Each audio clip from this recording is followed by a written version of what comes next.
What is a hero? A mythological figure, often of divine descent, endowed with great strength or ability?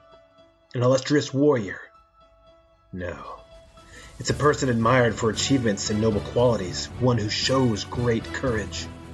Welcome to the What's a Hero podcast, where we dive deep into what a hero is and what makes them that hero. I'm your host, Ken Frownfelter, and I'm going to be introducing you to some of the world's most likely and unlikely heroes. You may have never heard of them before, and they most likely have never met you. But they all have one thing in common. They are ready to do whatever it takes to help make you better, even if it means sacrificing everything for you.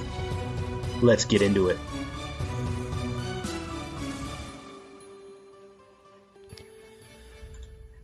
This is episode 75 of the What's a Hero podcast with me, Ken Frownfelter. The total effort of the Marine Corps is oriented towards readiness for instant combat and for combat on the battlefields of the future. The Marines have long held the expectation of being first to fight. The close relationship between the Fleet Marine Forces and the U.S. Navy fleet ensures that ready Marine forces will be on or near the scene when a crisis erupts. Marine forces are prepared to carry out their primary mission with the fleet without sacrificing their capability to fulfill a broad range of general-purpose missions.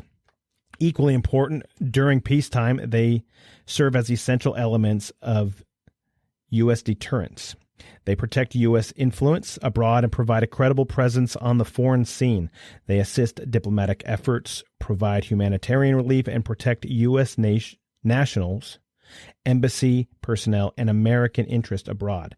In times of impending crisis, they provide a stabilizing influence or an on-the-scene initial response with a balanced combat capability within the air-ground task force framework. They are capable of being readily deployed and rapidly reinforced, and they arrive combat-equipped and fully ready for action.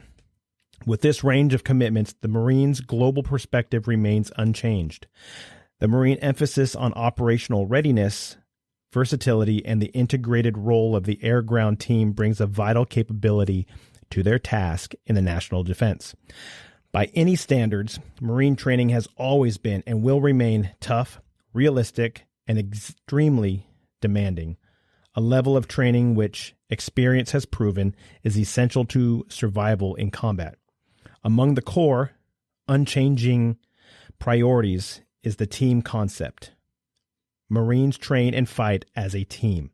The fully integrated air-ground team is the core of the Marine battle ethic, using all the weapons and firepower assets available to the combat Marine in a coordinated, skillful combination of infantry, armor, anti-armor, artillery, and air.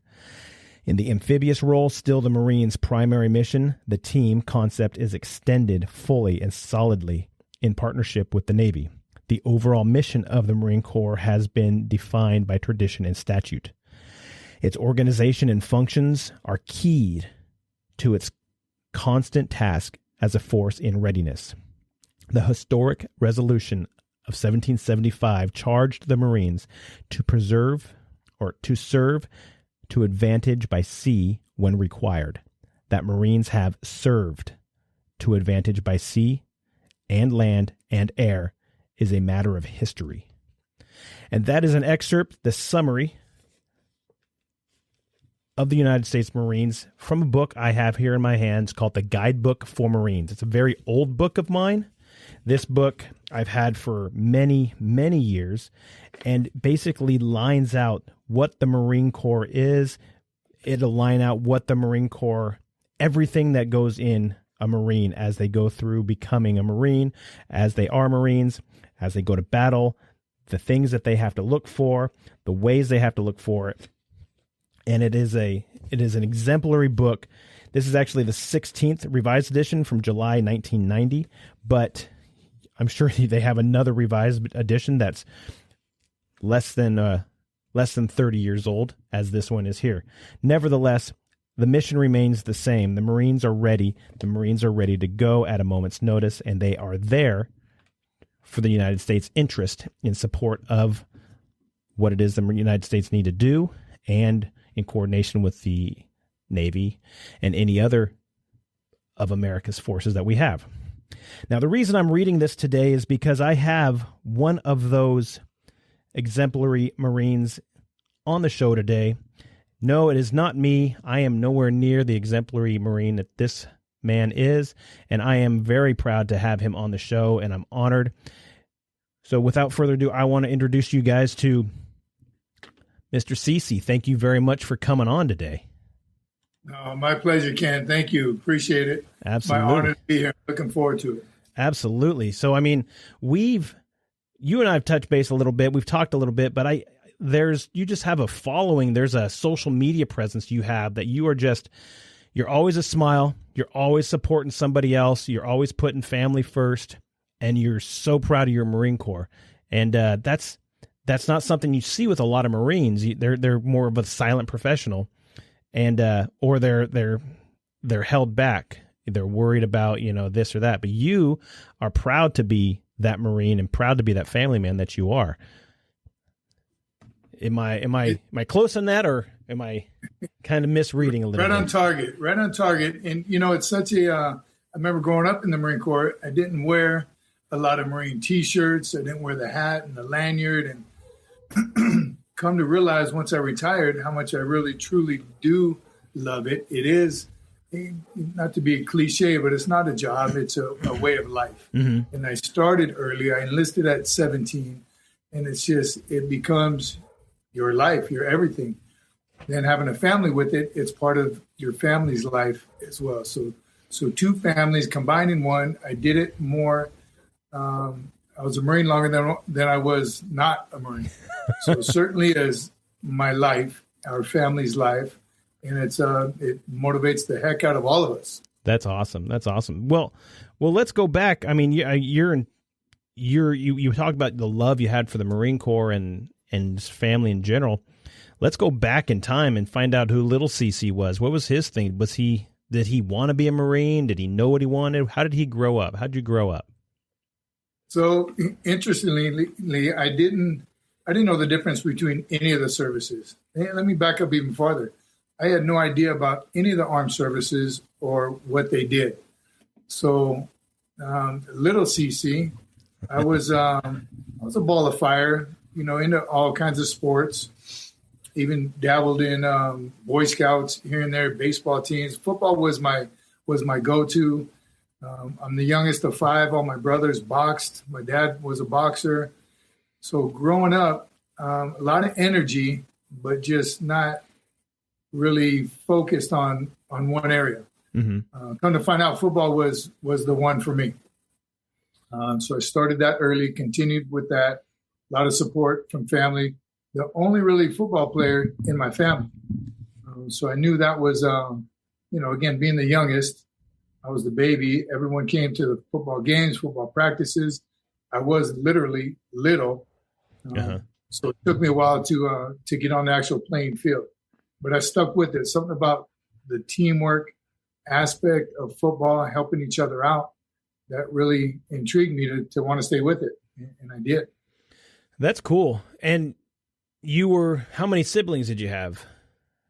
So 3 brothers and a sister. And you were the baby. And you were the youngest, so you got either picked on or you got the hand-me-downs. You got the leftovers. Yeah. And right. And you playing football, but did you, like, when sports weren't going, were you playing outside all the time? Were you envisioning yourself playing, Army Man or G.I. Joe or anything like that? Or was it all just try to just go out and play cops and robbers or Cowboys Indians or what? Yeah, you know what? It's funny you mentioned that because it was never G.I. Joe. And that's when G.I. Joe was big, but we rode bikes. I had little supervision. Parents, working 2 jobs, working late. Brothers and sisters, they're all older. They were doing their thing. Never, and that was kind of the bad thing. I didn't have supervision, so I kind of did what I want. We stayed out late, hanging out in the streets, riding bikes, getting into trouble. Sure. Here and there. Not a whole lot of consequences because my older brothers and sisters had already done that. They kind of paved the way for me, which again, had something to do with my little direction, because I could do what I want, which wasn't always the best decisions. Right. But it wasn't stay inside and watch TV all day. It was absolutely not. It was go out there and play and get roughed up, come back with a new bruise or abrasion every night, huh? Every night. Yeah. And so you get into, you're playing ball, you're doing all this stuff, and then you start getting into middle school and high school. Where you just continue playing ball there, or was it any idea what you wanted to do beyond ball or beyond football? Or yeah, not too much, because I was allowed to do whatever I wanted to do. So I don't say I was lazy, but I just chose to do what my friends wanted to do. Mm-hmm. So, friends are a big deal, big influence. Right.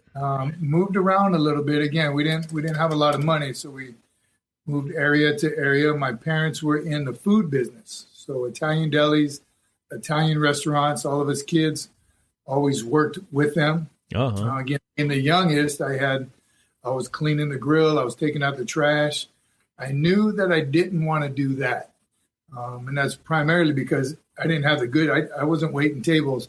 I was bussing tables and then washing the dishes. Right. So somewhere along the way, I knew I wasn't going to do that. At the same time, no one in my family had been to college, so that wasn't a topic. Right. So again, no direction. Got into high school, moved high schools halfway through, and kind of got with the wrong crowd of getting in trouble, cutting school. I don't think I was a bad kid. Teachers weren't mad at me, but they were just kind of disappointed. No. When I tried, I did well, but that was a problem. I didn't always try. I did enough to get by. I was polite to the teachers, but again, they couldn't wrap their hands around me to get me to do the things I needed to do to set myself up for the future. And right. It was never a question from my parents, my older brothers. My sister would be like, you got to get your stuff together. You got a future ahead of you. Of course, I knew it all at 15 and 16 years old. Sure. So don't we all? I didn't listen to her. Yeah. And so you, what was it like? He's like, yeah, I should probably learn something, but not a big deal. And how they're teaching it, were you just not one for like sitting in your desk at school and did your mind wander sort of thing? Or was it? Absolutely. Yeah. To this day, I'm the same way. Drives my wife crazy. I can't sit still.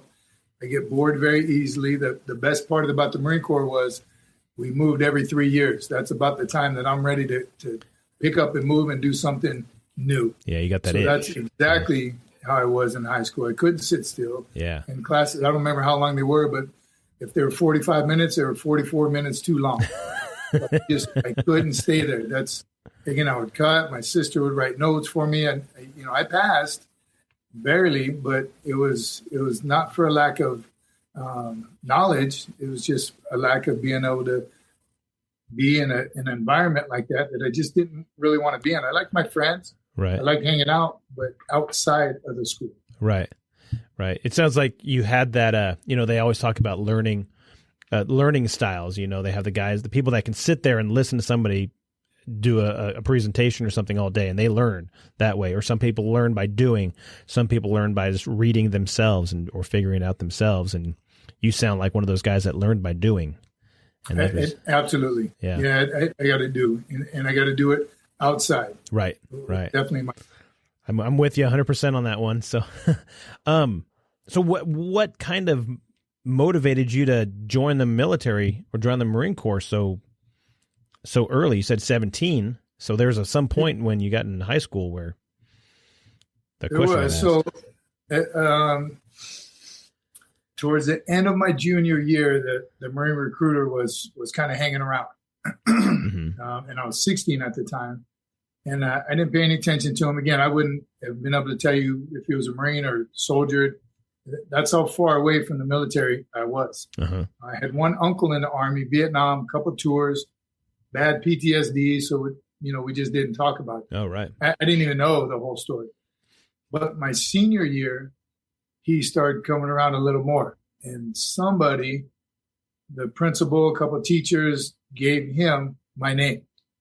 So he was looking for me specifically. My friends would tell me, hey, that Marine guy is looking for you, the Marine guy. There he is over there. And I would dodge and duck him, and, I had to be cool too in front of my friends. So I didn't run away. Sure. But I just pretended like he didn't mean anything. But he was persistent, a very good recruiter, come to find out. He finally trapped me one day. He's like, look, you don't have to run away from me. You don't have to cut school. Let's go to the office. We'll get you a pass and you come down to the office with me. It's like, all right, get me out of school for free. I don't have to write a note or anything. He's like, no, come on. So he took me down to the recruiting and keep me out of trouble. Right. So, and he knew what he was doing. So I took a buddy of mine with me. So two of us went. He took us to the recruiting office. He went right to work, was doing some stuff. He said, just have a seat. I'll be with you in a minute. And not once did he ever pitch anything to us. He didn't talk about. There were some books on the counter. Probably the guidebook for Marines was one of them. Yeah. The TV was, 8th and I Marines and their dress blues and all the cool stuff, some tanks going over mountains, and it was just some cool stuff. Right. Pretended like I didn't really care, or, I was waiting for him to talk to us. Hour later, he says, all right, let's go. Never once said, are you interested? What are you going to do with your life? Nothing. So when he came, he dropped us off back at school. He came about a month later. I didn't hide from him. I wasn't afraid of him anymore. Right. And sure enough, again, very good recruiter, because when he saw me and, we made eye contact this time. Hey, how you doing? He said, hey, let me know when you want to come back to the office. I said, oh, I'm ready right now. So the second visit was a little more. My friend was interested. Yeah. He really was. And he ended up later signing before me. So about the third or fourth, fifth visit, still, he didn't say much to me. But on the drive home, I remember he said, you have the 1,000-mile stare. I was like, I don't know what that means. He said, no, you do. And you'll realize it very, very soon. So my friend joined and asked me to go with him on the buddy program. This is halfway through our senior year now. What year Still is this? 17. 86. Oh, okay. I came in 86. Mm-hmm. So I don't remember what part of the year, but my buddy joined, asked me to join the buddy program with them. I told him he's out of his mind. I'm just there for the ride. I'm being a good battle buddy for him right now. Right. I want nothing to do with it. And then the recruiter came and just got me, left my buddy, and him and I went. And that's when he said, that's when he gave the pitch. What are you going to do? What are your plans? College? He named all the things that, again, I hadn't really thought about. Mm-hmm. Asked me about my family's military history. I didn't even know it. So he said, tell you what, let me talk to your parents. I said, bring it. They're going to tell you no. There's no way in hell that my son is joining the Marine Corps. So he worked on them a little bit, and they said just that. No way in hell my son's not going to join the Marine Corps, mm-hmm. especially the Marine Corps. Maybe one of the other services have him, So my dad tells me, okay, go back to the recruiting station. I know all 4 services are there. Talk to each one of them. Yeah. Then we can discuss it. So I do, right? My dad was a man of few words, but I did what he told me. Mm-hmm. And I remember walking into the Navy office, and the Marine office was the last one. Right. So I had to pass by Army, Air Force, Navy, and the Marines. So as I walked, I went to the Navy first, closest to the Marines. He said, what are you doing here? I said, hello, sir. My name is this, and I'm interested in the Navy. He said, no, you're not. I said, no, I'd really like to find somebody. He said, you've been to the Marine recruiting office 7 times. Not once did you stop by here. You must be getting close to signing because your dad said you better check out the other services. I mean, he nailed it. He knew exactly what happened. Yeah. He said, take my business card, take a brochure, and tell your dad you stopped by the office. So, and the Army and Air Force was similar. It was a similar experience in each one of those. Right. And one of them said at one point, I don't remember which one, but he's like, you're already brainwashed. You look like a Marine. Join the Marines. I was all right. Thank you for your service. And left. So kind of a long story short, my dad still wouldn't sign. I was still 17.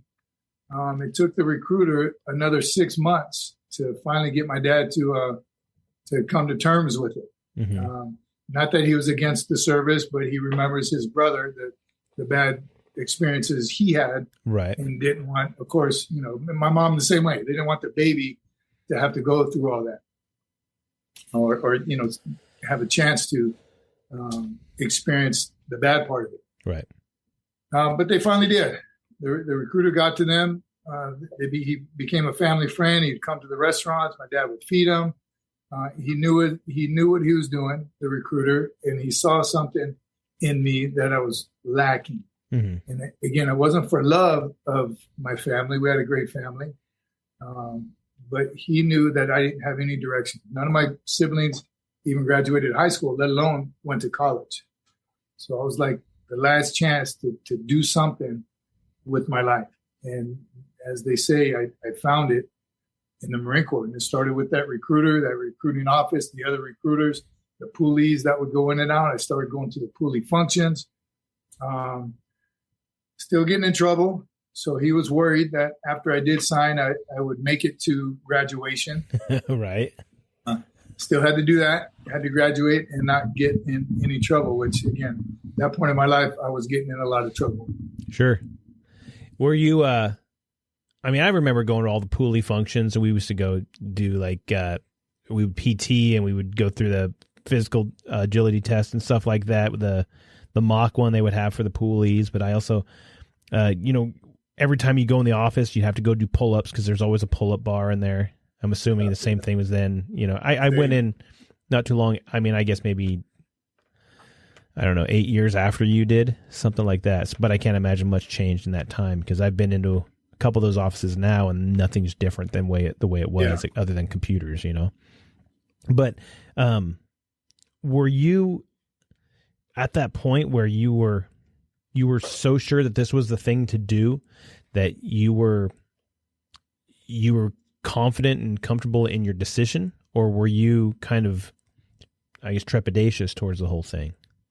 So even then, even after I signed, my buddy, again, he got the high and tight. He had Marine T-shirts. He actually drove and had a car. He had Marine Corps bumper stickers.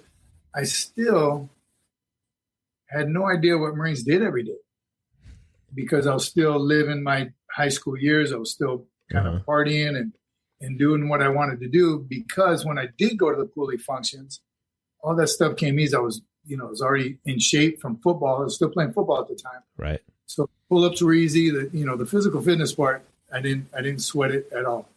I did like the drill. For some reason, drill captivated me to learn the movements, the instant willing obedience to orders. I really like that. That's what the recruiter told me. He said, drill is just doing exactly what you're told immediately. Right face. You face to the right.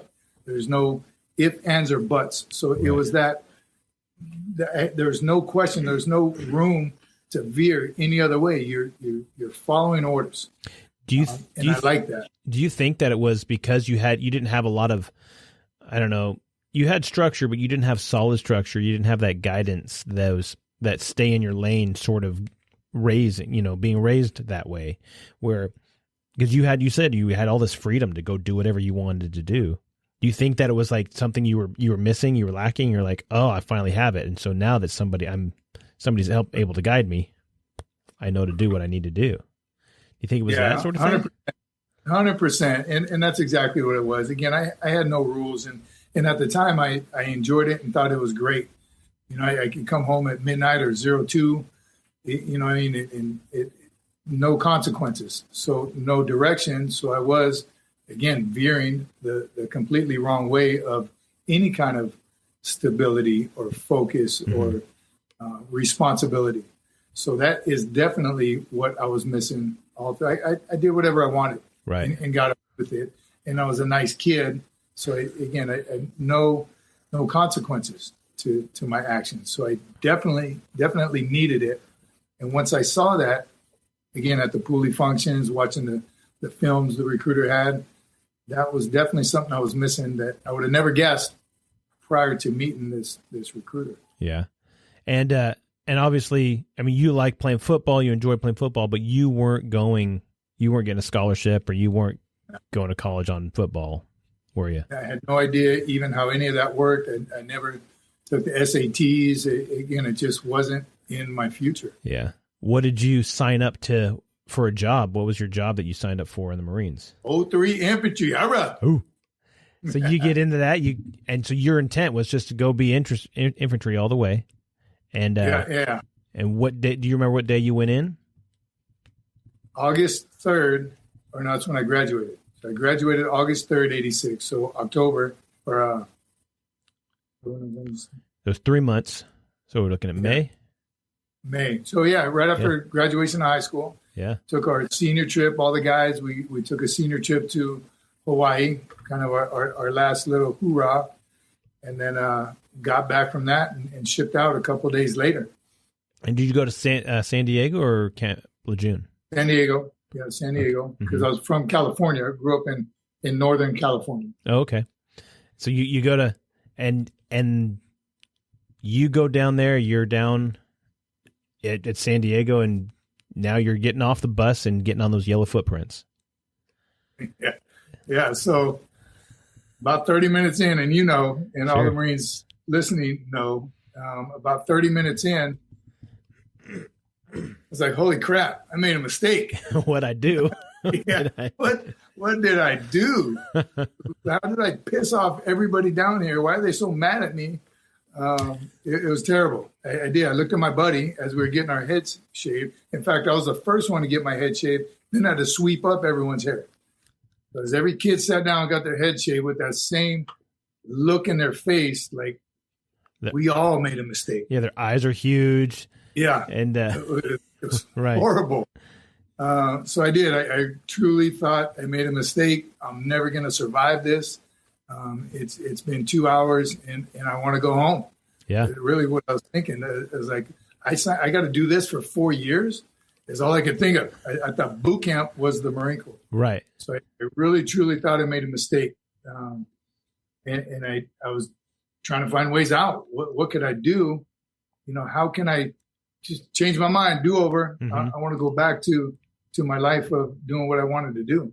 So that was a tough first 3 days of receiving barracks. It is, and it's goofy. I remember guys. I mean, that first 3 or 4 days is just because your mind's just a blur. You don't sleep for the first whole day. I mean, you don't sleep overnight. You get there in the middle of the night.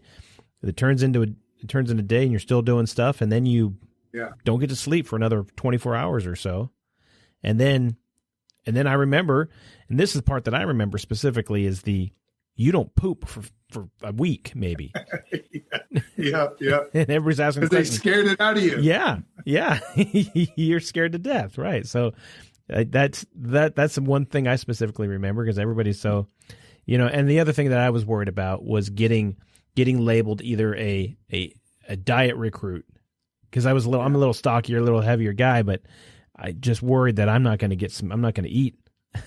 Because I was so worried about that, but I didn't. They didn't count me that as a diet recruit, but so you get in there, and boot camp was cool, though. I mean, not so bad. It was. Huh? Again, my lack of ability to sit still helped because of the pace. You remember the pace here from reveille to taps. You're always moving. You're always doing something. Right.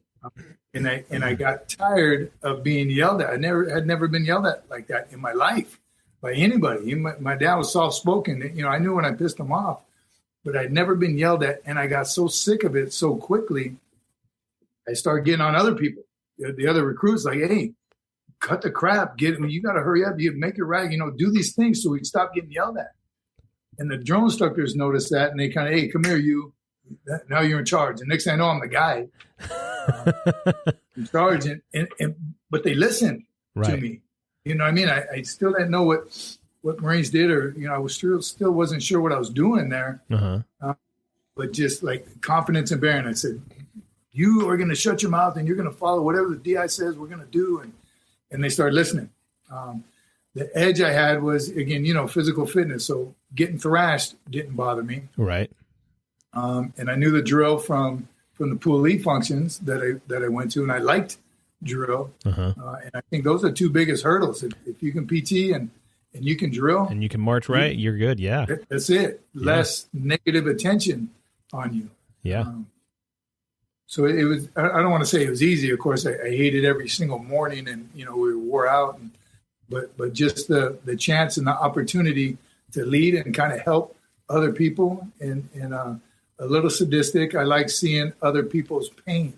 Right? Made it easier for me. So when I saw the kids that couldn't do a pull-up or crying every night, that kind of motivated me to help them, but put more confidence in myself. Yeah, agreed. I was that guy that would help people, guys that couldn't do one or two pull-ups, right? Yeah. And you were just over there. Let's do a couple of them now really quick while we have a break. And you rarely got a break, but they had no problem helping me get somebody to go do some pull-ups really quick and then get back over and, clean your rifle or do whatever you needed to do. Yeah. But so you go through boot camp, everything was cool. And you went obviously in the summertime, hottest time of the year in San Diego. So that had to be kind of brutal, but miserable. Yeah. But you graduate from there and now you're getting ready to go out in Fleet Marines, right? I am. So through boot camp, because I was the guide, they offered me to switch MOSs.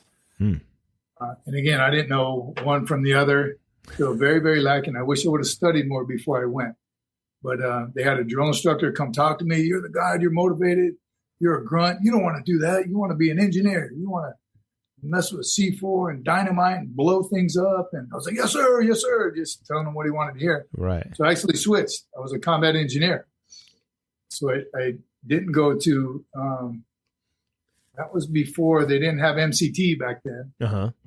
Right to my 18 days leave, and then went right to combat engineer basic school in Lejeune. And even then, it was still kind of unsure of what. But now you get a little taste of it, right? You're not being yelled at 24/7 by drill instructors. Now you're being yelled at by senior lance corporals. Right, who got a little bit taste of power, who think, you're rank higher than me, right? Yeah. But the freedom was cool, and now you're in a barracks room, and I got a paycheck, and still a little more freedom. I was like, okay, I can do this. This is not so bad. Mm-hmm. Let me start trying to implement some of those things they taught me in boot camp. I did this to defend my country.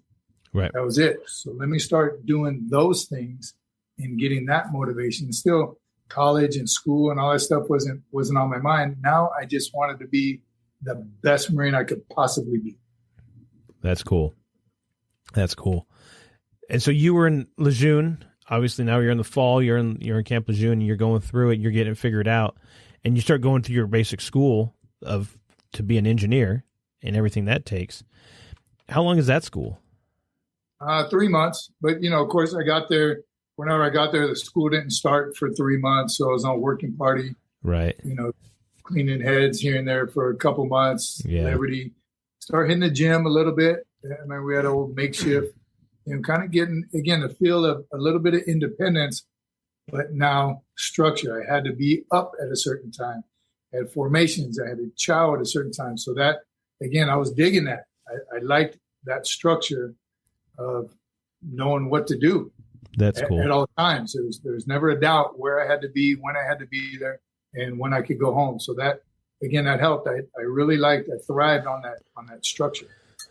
That's cool. And so are you figured that out. Did you get to stay there after you graduated school, or did you get transferred somewhere else?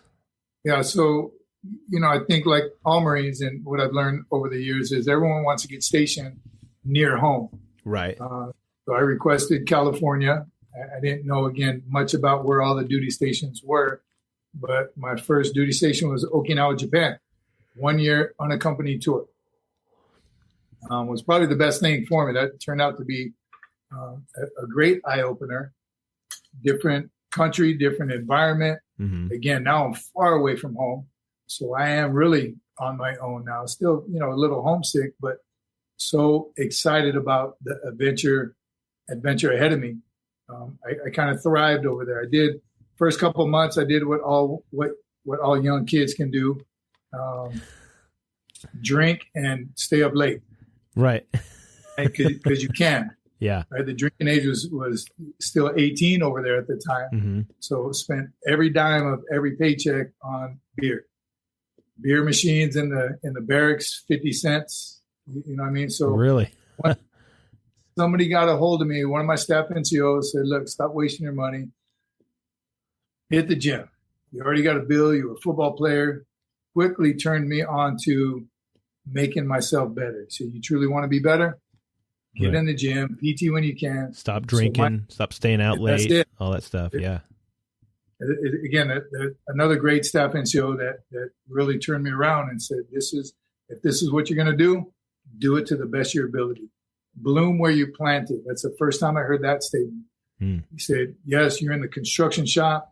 Whatever your job is, do it to the best of your ability. That's cool. That's cool that you had somebody that did that. That God put somebody in your path that said, "Hey, I'm going to be a little bit of a mentor for you," because there's a lot of guys that don't get that.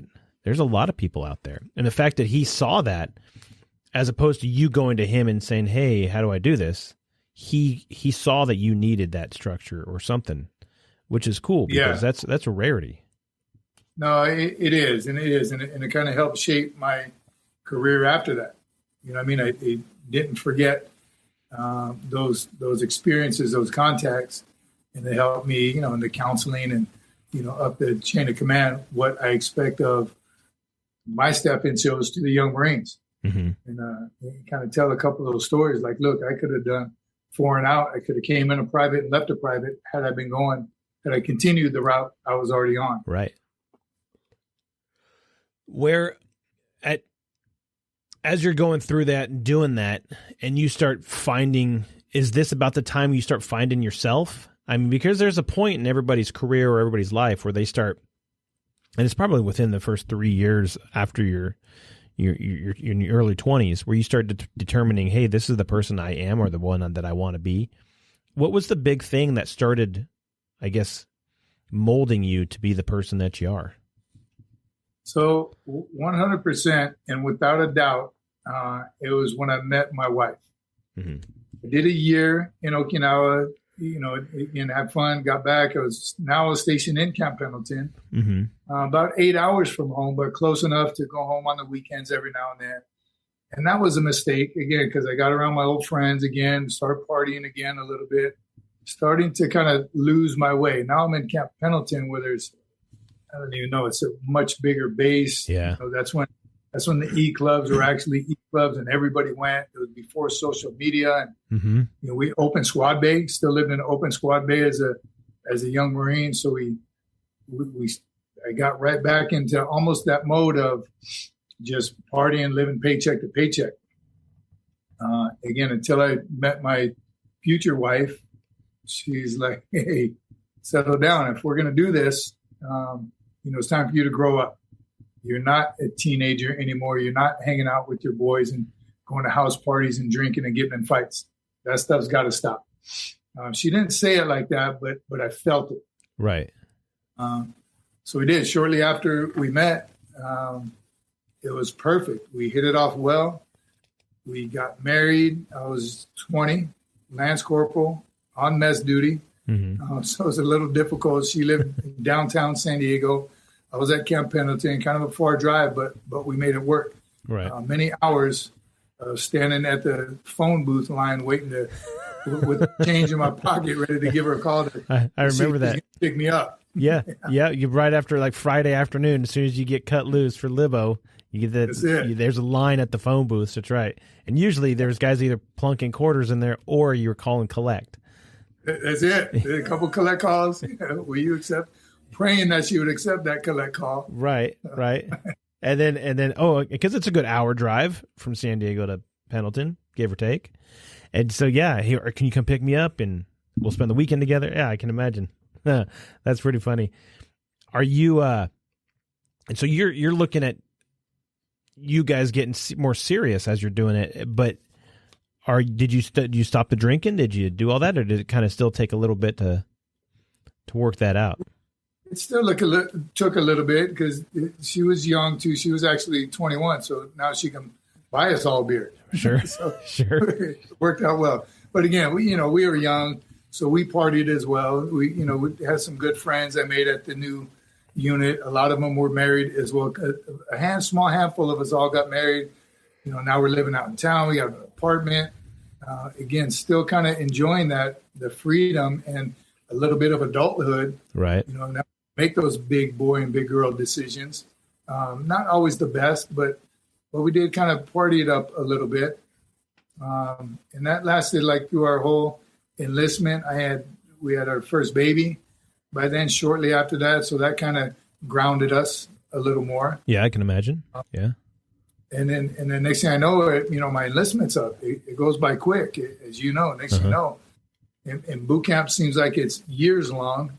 But then after that, time seems to kind of fly by. Yeah. Yeah.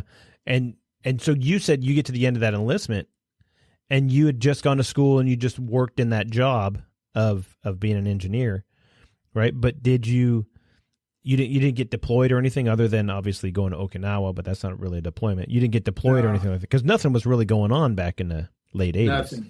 Nothing was going on. So we did a lot of training. And that kind of got old, in and out of the field numerous times, 29 Palms in the desert, a lot of training.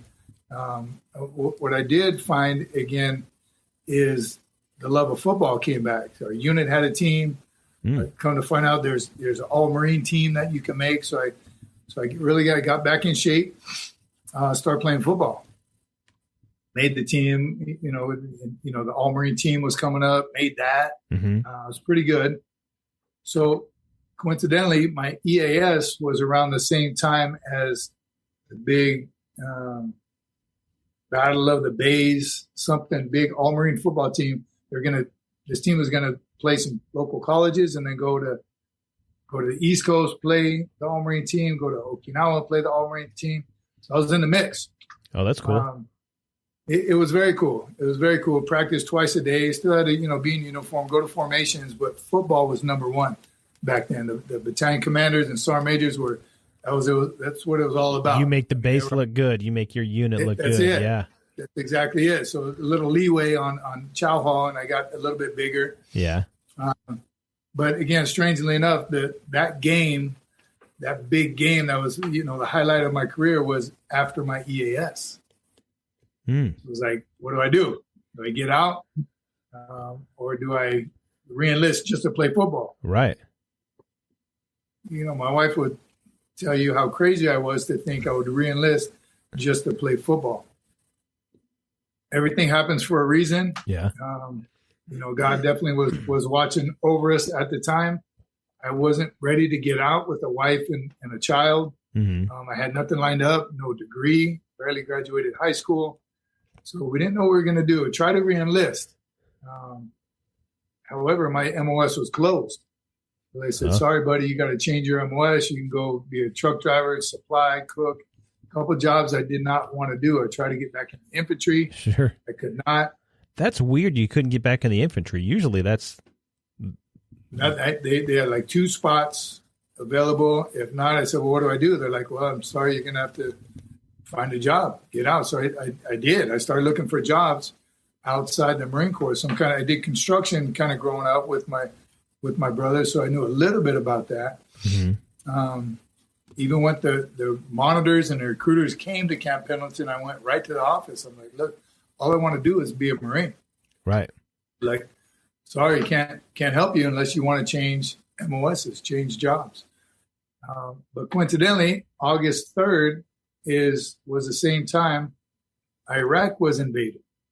Desert Storm. Right. Or Desert Shield at the time. Yeah. That happened right around that same time. So I had they allowed me to extend 30 days to wait for an opening in an MOS. During that extension, that 30 days, I'm kind of on borrowed time. That's when the invasion happened. They said, look, we can extend you again because of wartime situation. Right. we're like, let's do it. That'll give me 11 months. They can only do it for 11 months, but that'll give me time to play in the all-Marine football team. Still football was on my mind. Sure, yeah. But August 3rd was the invasion. By August 7th, bags were packed. We were going to Saudi Arabia. Mm-hmm. So a roundabout way, again, we truly believe everything happened for a reason. That kept me in the Marine Corps, which, ultimately was the best decision for me. Did you get to go do infantry, or did you go as an engineer?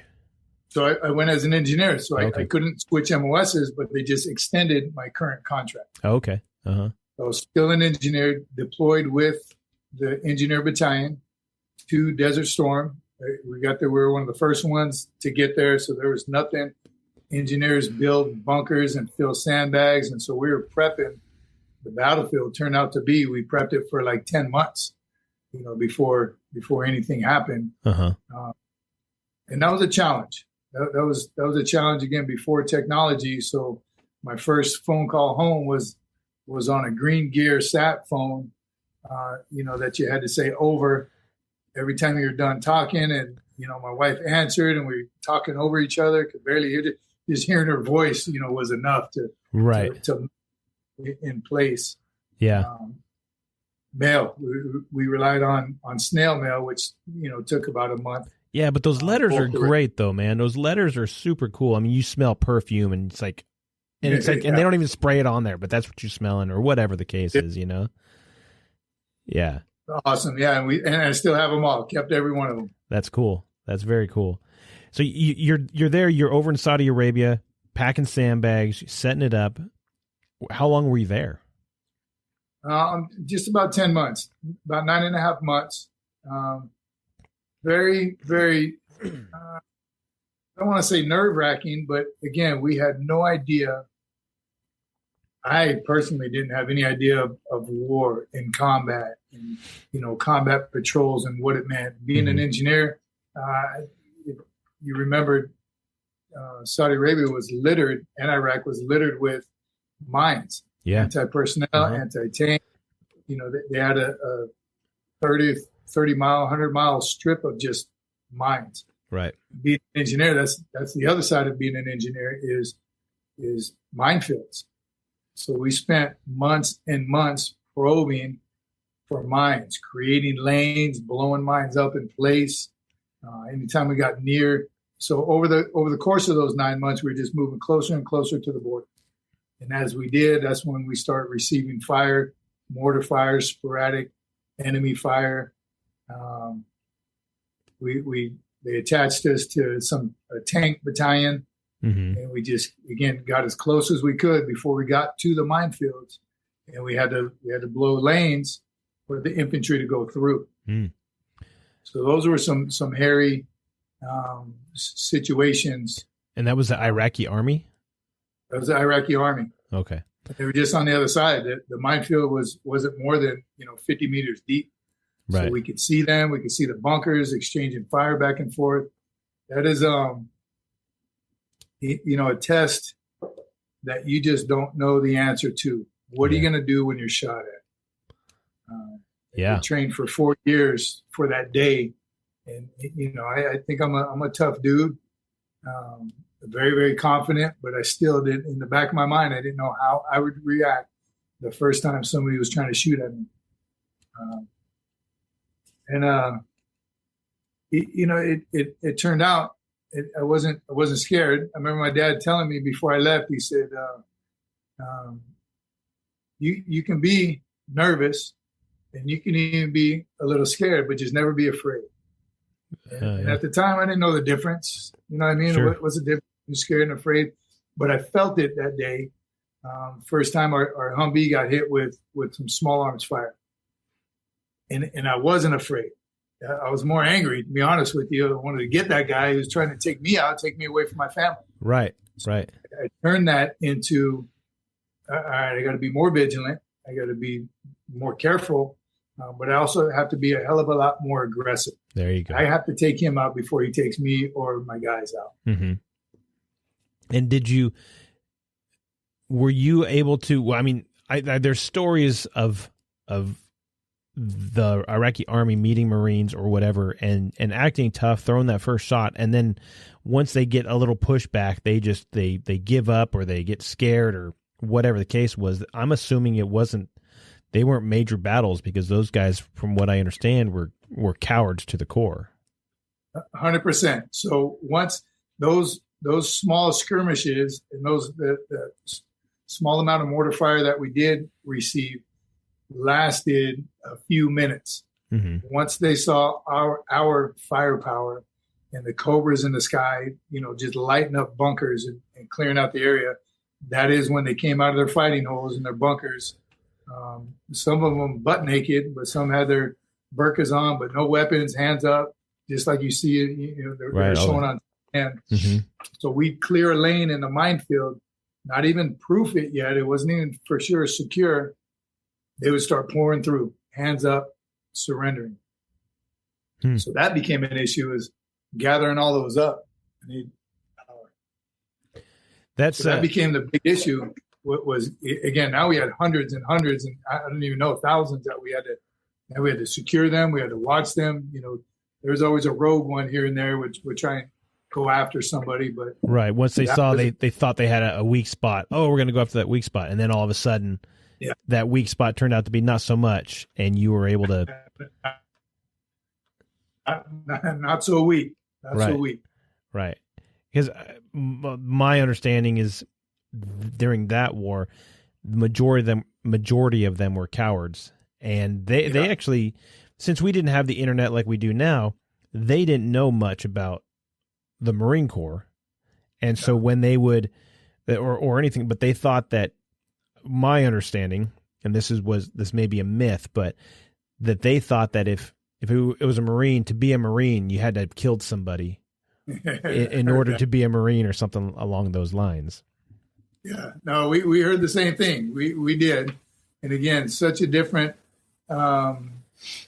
aspect of the feeling when they came across. And again, I mean, they wanted to be best friends. They did exactly what we told them. There was no issues, no, they were scared. They were terrified. Yeah. Again, the few rogue ones, again, the sporadic fires, every now and then be a hard-headed one with a hand grenade or something. The majority quickly realized, and by the way, they were, before, again, technology, they were kind of cut off on the front lines up there. They were their forces' front lines. So they also saw freedom and food and water with us. So they were ready to, they hadn't eaten in days, and water, and their ammunition was low, and they weren't being taken care of. So again, a very tough target for us. So becoming a POW was probably, especially with the Americans, because we weren't like them. We weren't going to we're going to put you in a place, we're going to give you air conditioning or whatever, and we're going to give you food at least. You're not going to have to fight anymore. I guess that's a better life for them.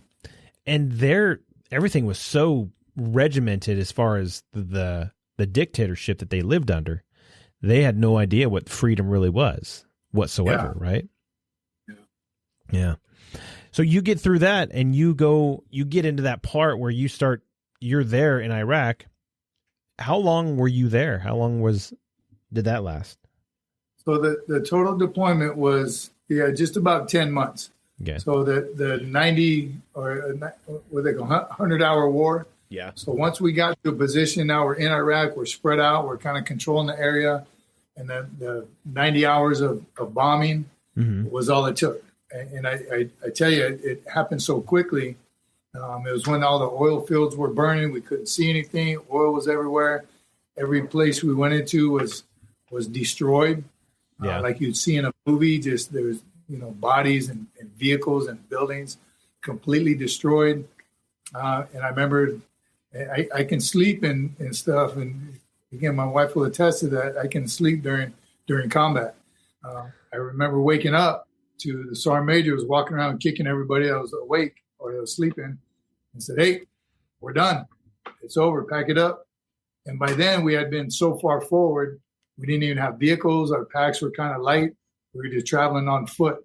Wow. The closer we got, we would ditch gear along the way. Mm-hmm. So that's about all we had was a rucksack couple MREs and food we had found in old warehouses. And he's like, pack it up. We packed it up. It was like an admin. It was like an index of a field operation. Nobody anywhere. We packed our bags, put our rifles on our shoulders, and start walking back to where we left our vehicles. Wow. That's kind of funny. So you do that. Did you go right home afterwards, or did you get kind of post deployed somewhere, or and what? I don't think intentionally. Again, I was a young corporal, so I didn't know all the logistics behind it. But it took us another couple of weeks to get back to where we started, the warehouses in Saudi Arabia that we started at. Took us weeks to get back there, and then the hundreds of flights to get everybody back. We were engineers, so all the bunkers and sandbags and buildings we built, we kind of had to take as many down as we could. So we were one of the last ones out. First one's in and last one's out. But it did give us time to kind of decompress. Again, we turned our magazines in, turned the hand grenades in, so it felt a little uneasy, but at the same time felt pretty safe. Right. So it did take some time, but I think that was good time. Now letters are pouring in because everything's over and everything's catching up. But it took, from what I remember, about 3 weeks for us to finally get back home, and then going home, because again, nothing had happened since Vietnam. Right. We were kind of worried about what kind of welcome we would get. Yeah, I remember that when guys were coming home, and it was. We didn't know. Yeah, we didn't know, and they prepped us and they briefed us, and be aware. You might have some people who aren't happy with you. They kind of went over the Vietnam era, reminded us that, hey, just be professional. Watch your P's and Q's, watch each other's backs. Don't engage with them. Just make it. We got to make it back on base. Be that professional that we're expecting you to be. Yeah. We landed in. The second or third stop was in Bangor, Maine. We said, okay, we're now in the United States. It's a small little airport. There are some people there. There's some good patriots that are going to welcome you home. So again, be professional and don't get any conflict with anyone. Right. And I'll tell you, there was about 3,000 or 4,000 people at this tiny airport, high school marching bands, patriots, Vietnam veterans. They had their hats on, their food and beer. And I mean, they just, the most amazing welcome. Wow. Small parade in this small, tiny airport that I've ever seen in my life. And we were one of the later flights. So they have been doing this every single night a flight came in. Come to find out they gathered up. And again, the veterans, World War II veterans, and, wearing all their gear, and they're proud, and American flags everywhere. And it was amazing. That's cool. Unbelievable. That's awesome. The welcome. Yeah, it felt great. It really did. And so you were there, I guess, a day or so, right? And then, or did you get right on another plane? And I think just a few hours, enough to, again, we wanted to stay and talk to everyone, but we're on a schedule. Sure. We didn't stay as long as we wanted to. I know that because the people were so great. And so you finally get home. Did you go back to California? Is that where you went? Was that where Mama was? Right back to California. March Air Force Base was another welcome. So now we're in our hometown, a couple hours from Camp Pendleton, and again, another parade. Thousands of people, American flags, food, people following the bus, down the road, the highways are lined, police, firemen, everyone's welcoming us back. It took us, our trip to Camp Pendleton took like 3 hours just to kind of, get through the crowd and wave at the people. It's amazing. Wow. Followed us all the way to Camp Pendleton. That's so awesome. That is so cool that you were able to do that. I remember I was still in school. Shoot, maybe I was in middle school even at the time when that, the war had ended. And so, and I wasn't anywhere near that, but I mean, enough on the news that you saw just that, what you're talking about, where there's just that, it's not like it was in Vietnam. It was a hero's welcome. Is that what you guys got? Right. Yeah. So you get home and did you get to stay being an engineer at this point? I did. So now my extension is coming to an end. I have to re-enlist. Now the MOS is open. No issues. Put in for reenlistment, got it. Now I thought I had a little clout, so I was like, okay, you're going to let me reenlist. I'm going to make some demands. I want to go to Hawaii. I pick the date. I want to go. But they gave it to me. Oh, that's they cool. Did. Somehow, some way, we got orders to Hawaii.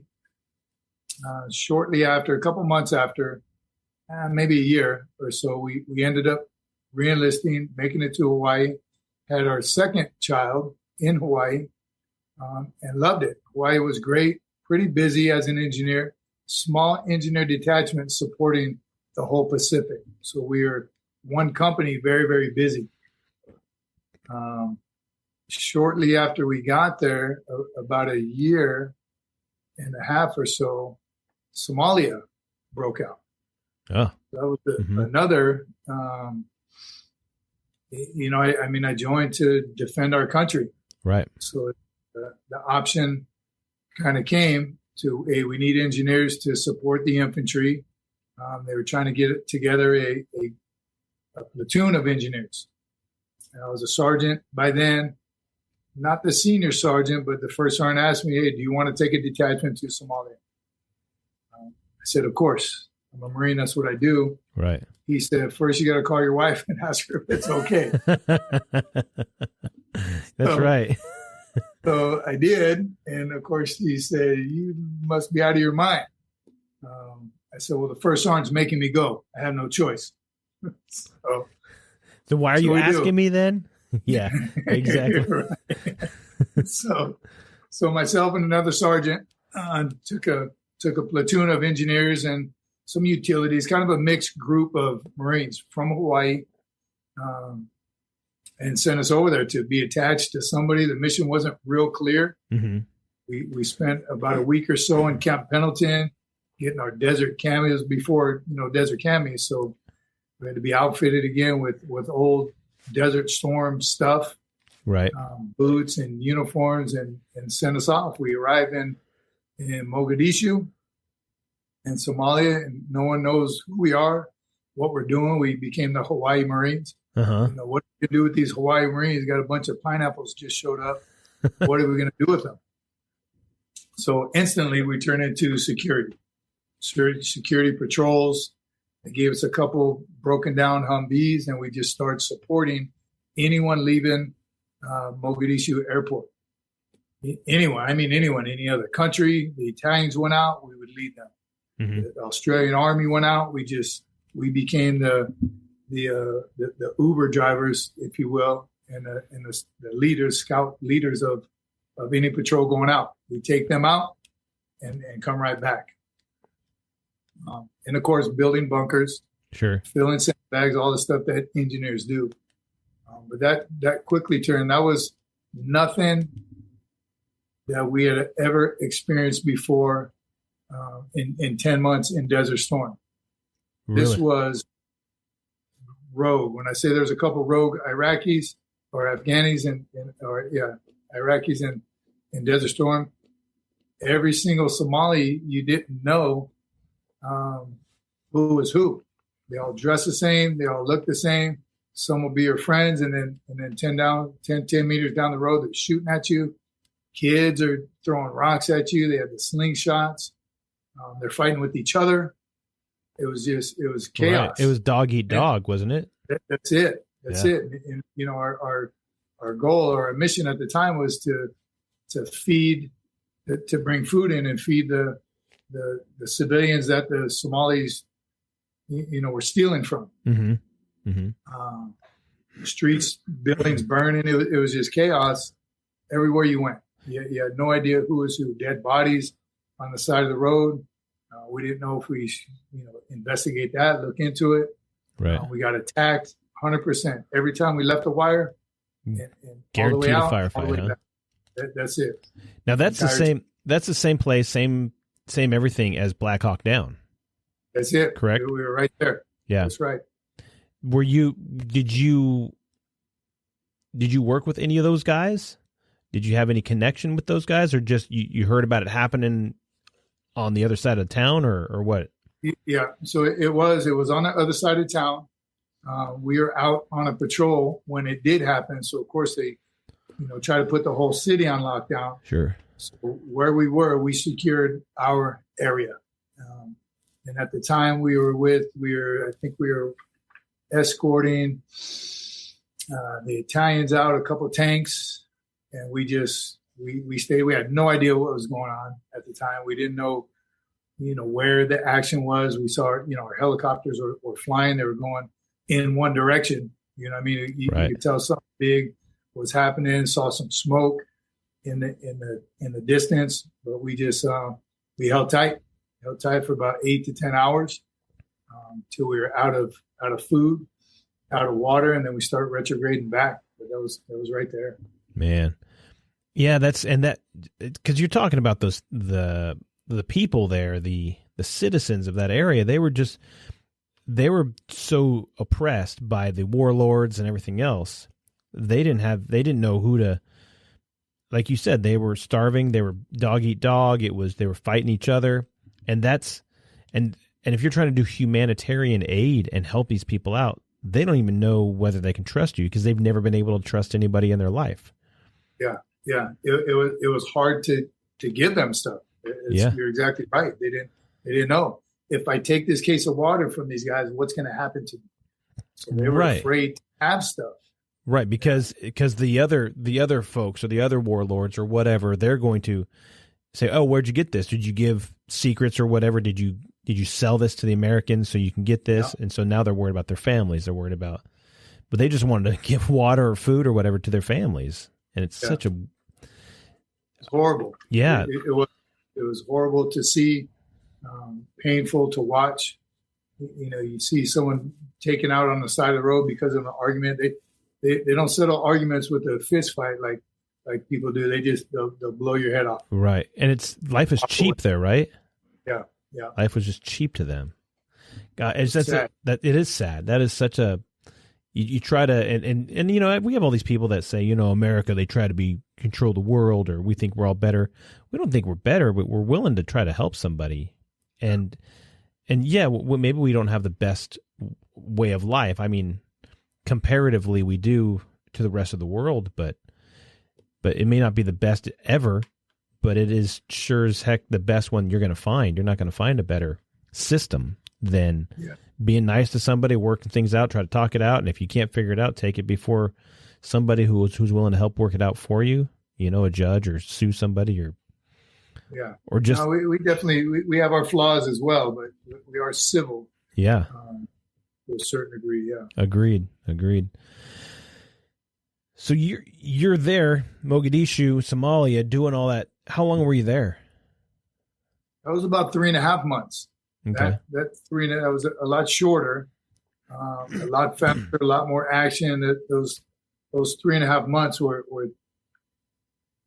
10 times as bad as 10 months in Desert Storm. Yeah, I tell you that. Just the amount of death and destruction every single day, it really did start to weigh on all of us. And again, we didn't have a clear mission, my particular unit, so we didn't know what was next. And that came kind of quick too, kind of a surprise. Say, hey, what's going on over here is beyond all of us. As Americans, we're packing up and we're leaving. Probably had a lot to do with Black Hawk Down and what they did to the bodies. Right. What have you. But I think somebody somewhere realized, this is not our fight right now. Right. We're trying to be nice, trying to be humanitarian, but we're losing guys. It's not working out. Yeah. So 3 months there. How long did it take you to get from the time they said, okay, you're packing up, you're going home, to actually get home from when you left your base there? Similar to leaving Desert Storm. Again, you spend some time packing up in the security, if you will, of the airport, which wasn't very secure.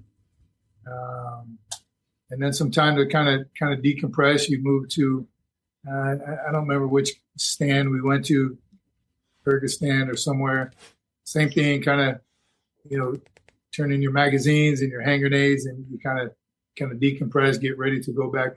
Not nearly like the system they had, during OIF and OEF. I think they've mastered it since then. Yeah. But Well, but not as much time as Desert Storm. Next thing I know, I was home. Yeah. The reason I ask is this because I've seen, and I've done a little bit of, study on the, being in combat and then being home and the distance and time it takes. Now it's one day you're in combat, the next day you take a plane and you're home. I mean, we can do that today. But you look back at and I've mentioned this before on the show, you go back to like World War II or whatever. Those guys were there. They spent however many weeks or months on a ship floating back home, and they were able to get all that off their chest. They were able to just, like you said, decompress.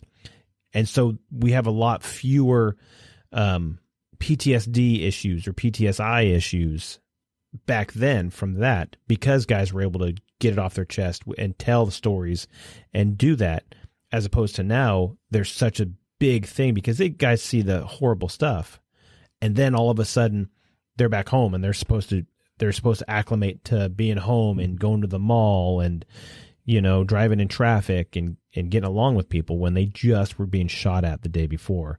It's such a weird thing. Not nearly. Yeah, you're right. Not nearly enough time. Again, I think it's something that they are trying to get better at, but you got to be replaced. Yeah, it's all logistics. So we got to get these guys out so we can get these guys in.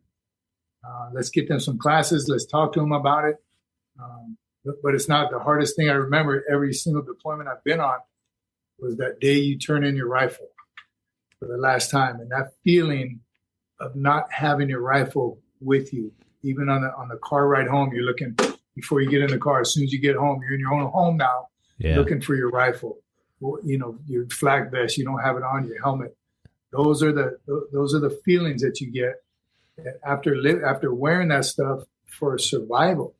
Like you don't leave your weapon anywhere. Right. To actually turn it in, get your weapons card back. You're like, this is what's going to protect me. This card that's going to allow me to check out a weapon. I need my weapon on me at all times. You don't go anywhere. You'll take a leap. You're taking your rifle with you.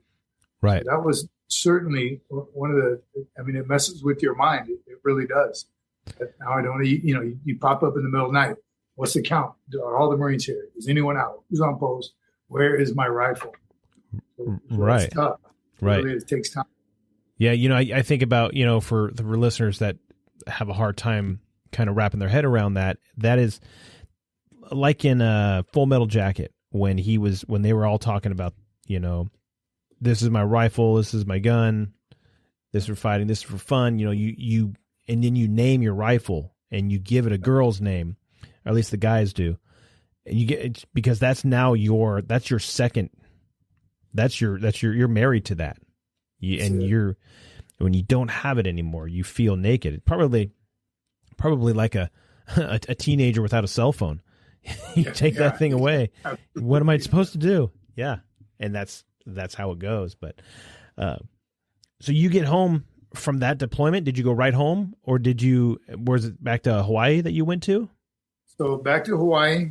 As soon as I got back, one thing I knew I was going to have to do as a Marine after surviving boot camp was I had to be a drill instructor.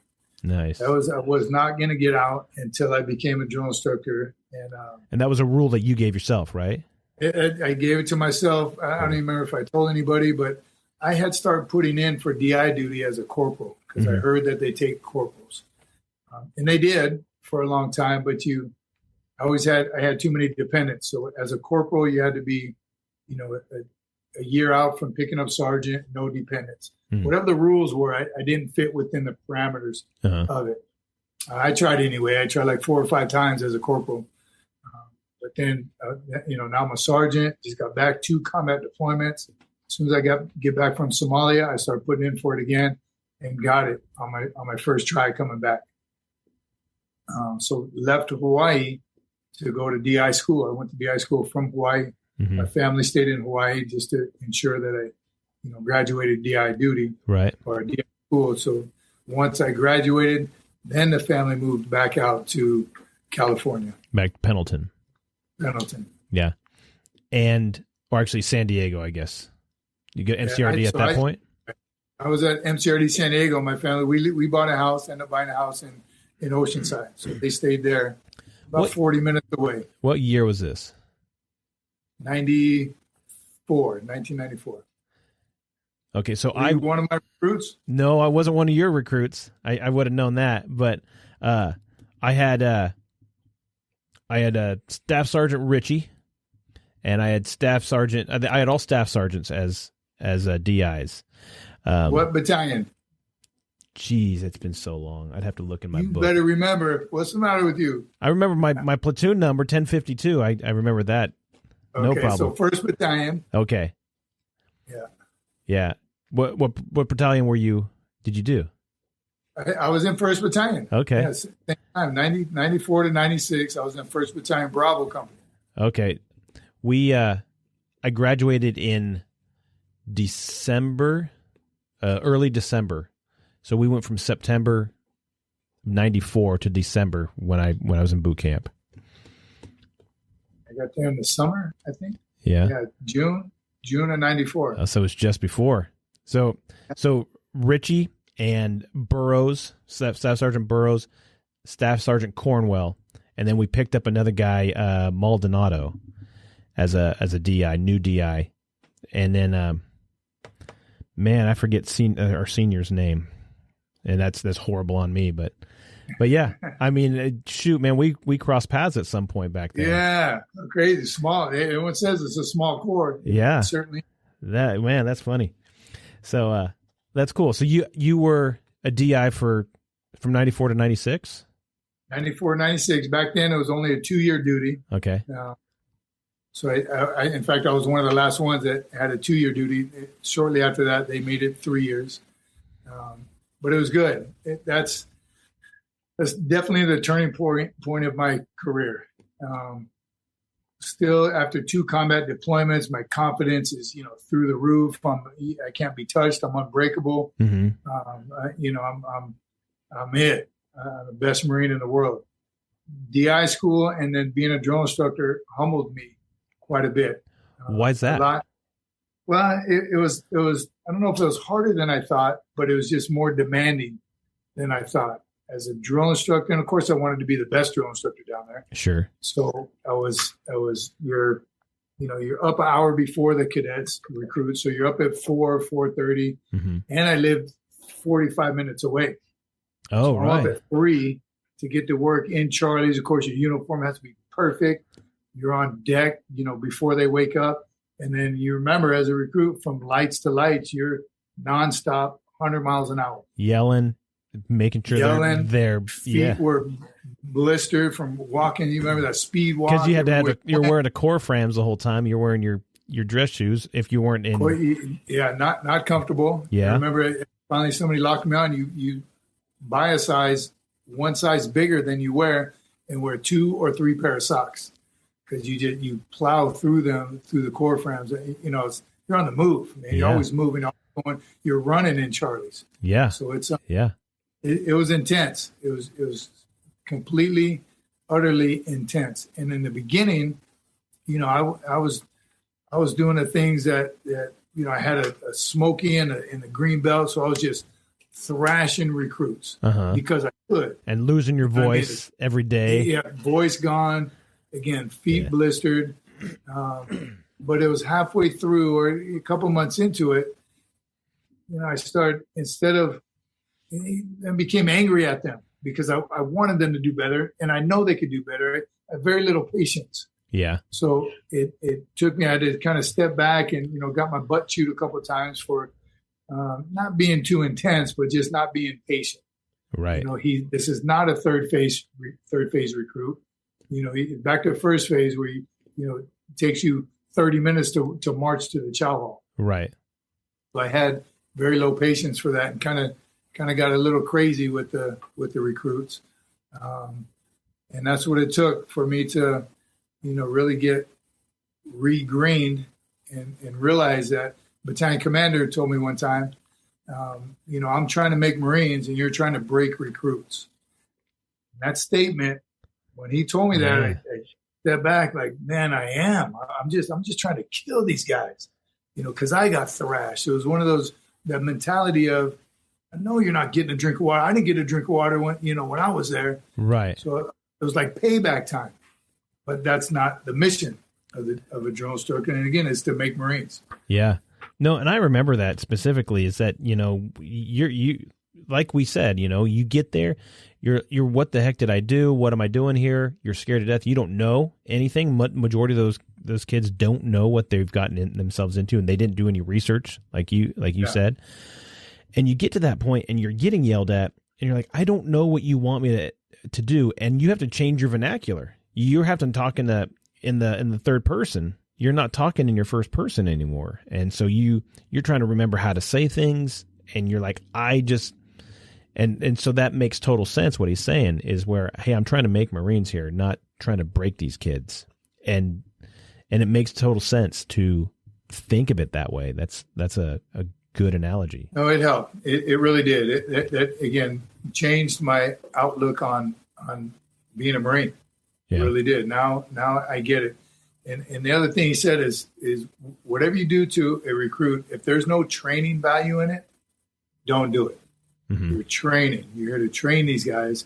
Make sure there's training value. And at the end of the day, what did you train them to do? Right.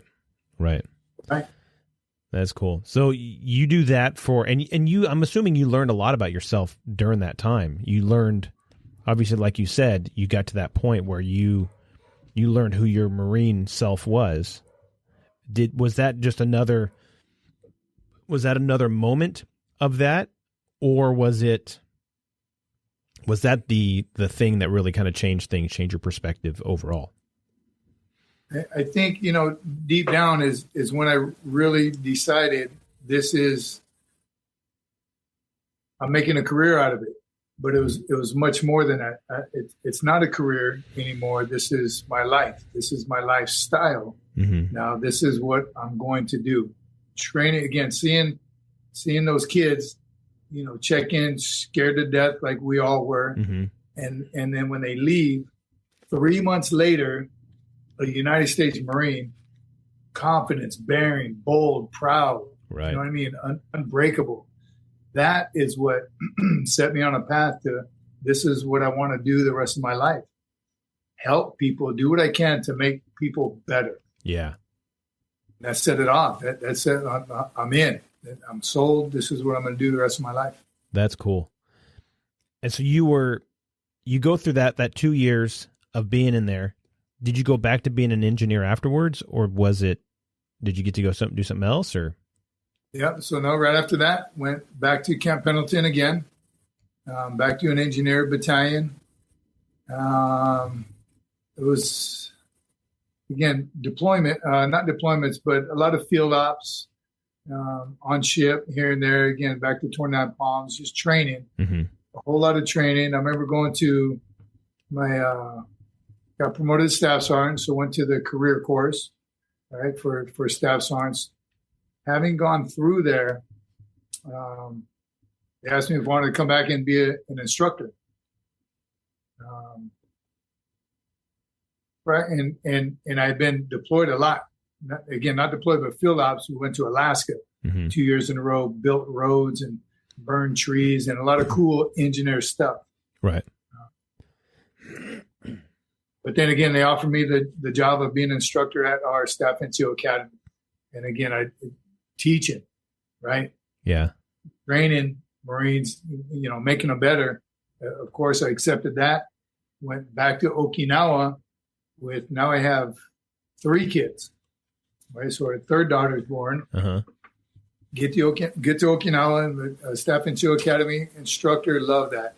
Teaching everything, again, still 2 combat deployments under my belt. Enough leeway to teach the class. I'm teaching weapons, logistics, supply, everything involved to being. I did the sergeant's course, the staff sergeants, and the gunnies. Mm-hmm. So just overall professional development. What did you learn, I guess, about leadership? What would be like the biggest takeaway you learned about leadership and or training, teaching people during that time? So with those guys in particular, now you got seasoned Marines, right? Mm-hmm. They've been in for a few years, sergeants, staff sergeants, anywhere from 4 years back at that time to 8, 10, 12 years. What do I have to offer these guys? That's great question, great way to put it, because sometimes I doubted myself. Do I have something to offer these guys? Right. And the best thing that I think I learned from it was, and as simple and easy as it is set the example. So instead of standing on the outside, making them do push-ups for PT and yelling at them for not, being the fastest one and run drops, I was out in front leading them. Mm-hmm. Never asked them to do anything I wasn't willing to do with them. They're moving slow, get down, do push-ups. I'm going to get down and do them with them. That gained a lot of, obviously, respect. Right. I'm not the guy with my hands on my hips, yelling at you, knife handing you, telling how bad you are. Right. I'm going to show you the proper way to do it. That came with, again, their studies, because they have to take written tests as well, and setting up a parade. Mm-hmm. I would show them how to do it first, and I think they learn. Again, those courses are a lot easier than boot camp, but now it's more teaching, right? More mentoring. What would you say the number one attribute of a good leader would be? If you had a list of all these attributes that are a good leader, what would you say is the number one that somebody would need to have to be a good leader? Again, first and foremost, leading by example. Mm-hmm. Humility is a big one that I'm still working on today, and that's hard too. It's being holding yourself accountable. Uh-huh. Right? How hard is it to tell a young Marine that you don't know something? Right? Especially you get up there in the ranks, and I was a gunny by the time I left the academy, and I get back to the fleet, and the first thing I do, I'm in an infantry unit. We have new optics on weapons. We have new scopes, and I go to check all my gear out. I don't even know what this stuff is. Right. But I'm money, man. I know everything, right? The Marines look up to you. Hey, Guns, how do you work this optic? And it took everything in me to say, I don't know. Yeah. Who does know? And could you show me so we all know? So a little bit of humility is involved. Absolutely. Yeah. Absolutely. It was tough because, I'm always in charge. I know everything. Right. But come to find out, I didn't. Yeah, but that goes a long way. Once you say, hey, I don't know, teach me this. And so now you're giving somebody else that ownership to be like, oh, yeah. I taught the gunny how to do this. And, they can have a little more respect for you, knowing that you don't act like you know everything. You're willing to let them show you and lead a little bit themselves. And that's a cool way to go about doing it. Absolutely. Yeah. Everybody wins in a situation like that. I could have tried to fake it and put my scope on backwards. And, now I just lost all credibility, lost all respect. Mm-hmm. But no, I don't know. Yeah, show me. That's cool. And how long did you do that? So that was 3 years. I did 3 years at the academy, still in Japan. And then, again, got promoted to gunny. So it was time for me to go. And I went back to an engineer unit right there in Okinawa. We stayed another 3 years. Did 2 years with another engineer battalion. Very, very busy. Didn't stay on Okinawa long. We were, field ops and on ship and mm-hmm. Just all over the Pacific, Thailand, a bunch of different countries. Did your family stay there in Okinawa, or did they go back to the States? Stayed in Okinawa. Did they? Okay. No, they stayed in Okinawa the whole time. They loved it. While you went over to Thailand and stuff like that, they were Okinawa, right? They did. Those are like 2 and 3, kind of operations here and there. They're pretty short. Yeah. Very busy, but on and off. On enough to where I got to enjoy Okinawa also. Great duty station. We loved it. Yeah. We loved everything about it. Yeah.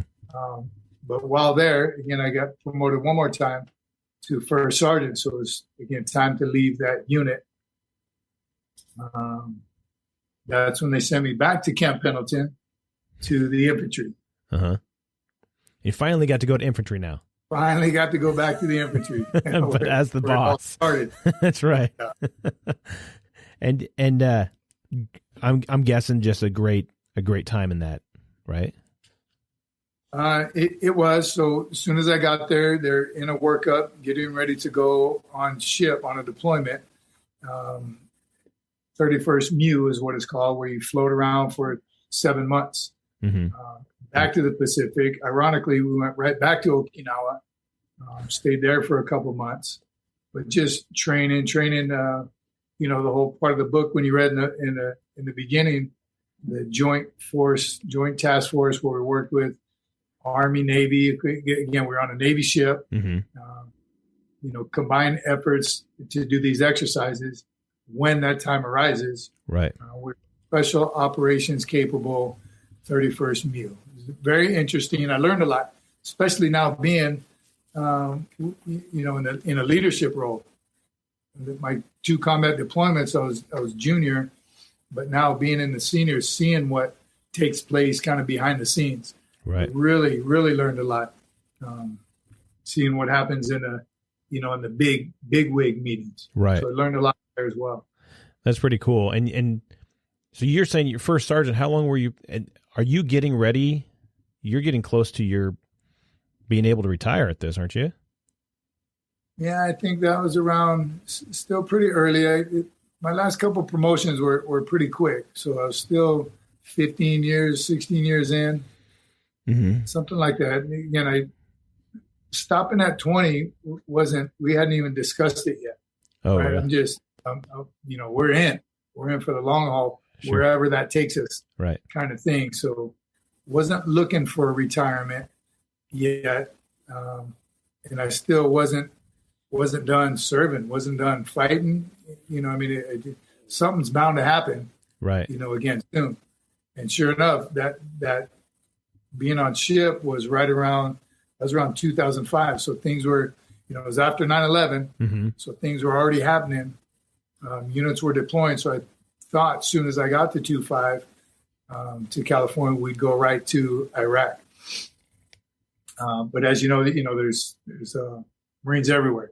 So right. that MEU, they're on standby in case they have to go.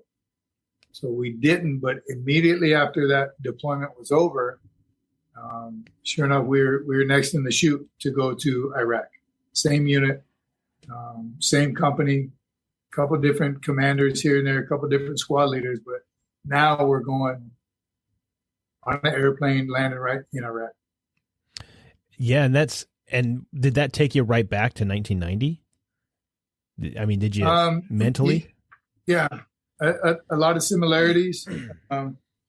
Not so much Desert Storm. Again, that was a different kind of fight. Mm-hmm. But it certainly brought me back to the days of Somalia. Yeah.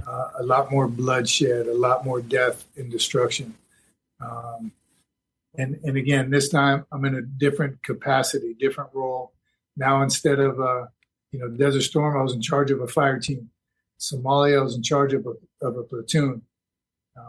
Now in Iraq, I'm a first sergeant in charge of a company of war fighters, all 0311s and, mortarmen, machine guns, a much bigger planning was different. Again, more Marines to look out for. Right. That's got to be daunting to sit there and know that you're responsible for everything these guys got going on, everything that's coming your way, and you have to be on your toes. You have to know what you're doing, and if you don't, people can get hurt. And multiple guys, big numbers of people, not just, the 3 or 4 guys that you had on the fire team or the 15 guys you had in a platoon or whatever, however many people you had in your platoon. But this is a whole bunch that if you make the wrong choice, you say, hey, we're going left instead of going right, bad things could happen. A lot of weight. Yeah, and it's, back to our leadership traits and principles, one of the biggest ones that, we all talk about is know yourself and seek self-improvement. Got that. Right. But know your men and look out for their welfare. Is huge. Everyone's got a backstory. You don't know why, your best squad leader, all of a sudden he's a little quiet today. He's got a different look in his face. Mm-hmm. And we're loaded down, getting ready to go on a foot patrol where, a firefight is imminent. Is he in the right state of mind? Yeah, he just got a Dear John letter or something like that while he's deployed. You never know. Right. Right. So knowing them and being able to recognize something like that that was you have to know it. And the only way you can is, again, by being with them, being around them, talking to them, knowing, being able to recognize, again, when they're off, if it's an off day or not, getting to the bottom of it, seeing what they need. Right. That's a part of leadership. The CO and I didn't sit in a secure bunker and send them out on patrols. We're with them. We're leading it. We're, showing them that we're willing to do anything that we're asking them to do. Mm-hmm, mm-hmm. Yeah. And that's great that, you're able to do that. I mean, I know there's people out there that don't think that way. I mean, you've probably seen them or you've worked for them or whatever, but just to know that you had that wherewithal to understand that this is what you have to do and that's the way you're going to conduct yourself. That's cool. Because, I mean, we all have had those bosses where you don't see them caring about anybody but number one. But that guy that does that, especially in a high stress, very, very demanding position. That's a cool thing to know. So how long were you there? How long did you go to Iraq for the second time? That was another 7-month deployment. Mm-hmm. Typically, I mean, all my deployments, but typically Marines go for 7 months. Right. So you do a workup for 7 months, meaning, you're going to training, 29 Palms, you're getting your annual qualifications, rifle, PT, workup for 7 months, and then typically deploy for 7 months. Mm-hmm. And it kind of a vicious cycle. Then you come back and reset. You get ready to go again. People are getting promoted. People are moving, getting out. Yeah. You're getting ready for the next mission. But that one was 7 months. Was that one pretty brutal? Or it was. Yeah. That was, again, much different, obviously, than Desert Storm. We're patrolling every single day. We had taken over for an Army unit, an Army tank unit. So the significance of that is they did their patrols in tanks. Mm-hmm. So the local people were used to seeing tanks kind of rolling through there, driving over stuff and, not very delicate. Right. We come in as a foot patrol unit, and now we're, all over the streets on foot. Now we're face to face. Now we're talking to people. Now we're in homes and, kind of displacing people.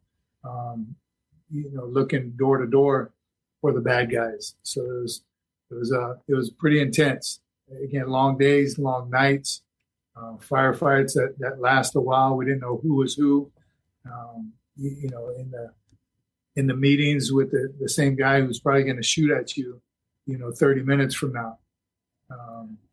It was pretty dirty area. Yeah. Yeah. That's got to be kind of a mind mess where you're sitting there, you just talked to this guy and he's the guy that's shooting at you. Yeah. I mean, did you ever find out, did you ever get to talk to any of those guys again that you have the meeting with, they shoot at you and then you're having another meeting with them in the future? Did you ever have any of that, or was it? Oh yeah. Yeah. Quite a bit. And, it's hard to distinguish. No, that wasn't me. That was, my brother, my cousin, my uncle, somebody looks just like me. You're working through translators. You don't know how much is missed in translation. Yeah. Or whether you can trust the translator. and that too. You know what I mean? So it's more of you got to go with your gut feeling. Mm-hmm. You go into a meeting to discuss peace in the area. Do you take your helmet off? Do you get comfortable? Or do you stand a chance of disrespecting them by not letting go of my rifle? Right. So it's kind of a lot of personal choices. I tell you right now, I probably disrespected a lot of people because I erred on the side of I'm going to be safe. I'm not going out like this, sitting drinking tea with someone that wants to kill me. Right. So it's very nerve wracking. Every single step you take, you don't know if it's going to be your last. Every person you meet, kids, women, you just never know. They're learning the IEDs a lot better now, and they're taking old water bottles or old MRE wrappers and turning it into an IED, and they, Mister, like they're giving you a gift, and it's not. So there's no room for complacency, for one. Someone tell you, yeah, we walk down the same path. That lady will give you some bread, and that little kid will give you some candy. They wave, and he knows a fist bump, and he knows a high five. Every day is again, you don't know if it's your last time outside the wire. So, and that was way more nerve-wracking than previous deployments and back in the 90s and all that stuff, right? Oh, yeah, absolutely. And 100%. So when you get home, how long did it take you to decompress all that? That one was a little tougher. Again, turning the rifle in for the last time was a whole lot harder. I don't want to say, I already had vigilance from the first couple of deployments and just being a Marine. But after Iraq, it seemed to be much more heightened. The loud noises, the traffic, a lot of people entering a room, stuff I think a lot of Marines do already. Right. A lot of alpha males probably do already. You're looking where the exits are. Who's the biggest guy you're going to take out first? My family. Again, never been afraid of any of that. Right. But now I'm scared. I'm not going to have the opportunity to protect my family, to protect my wife, or protect the guy to my left or right.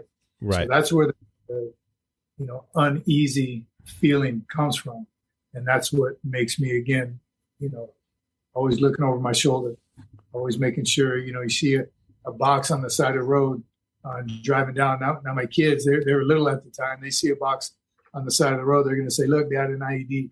Right. Because it's just common. It's ingrained. It's ingrained. You're right. It's ingrained in my head, and I say it so they're aware. So anything out of the ordinary you see, a backpack on the side of the road is certainly a bomb. Right. Stay away from it. You don't pick stuff up off the ground. You don't kick anything on the ground. What did you have to go to any kind of counseling, or did you do anything like that? Did you go to any kind of debriefs where you just got stuff off your chest? I remember filling out a questionnaire, at some time to the transition back, but, I'm too much of a badass to put yes on any of them.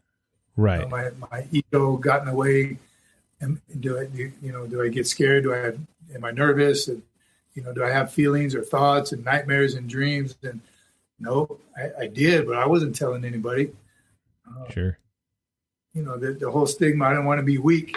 What if my Marines found out that I was having bad dreams? So no, I'm fine. That's what, unfortunately, too many people still say today. Right. Yeah. And it comes down to when you're not. And did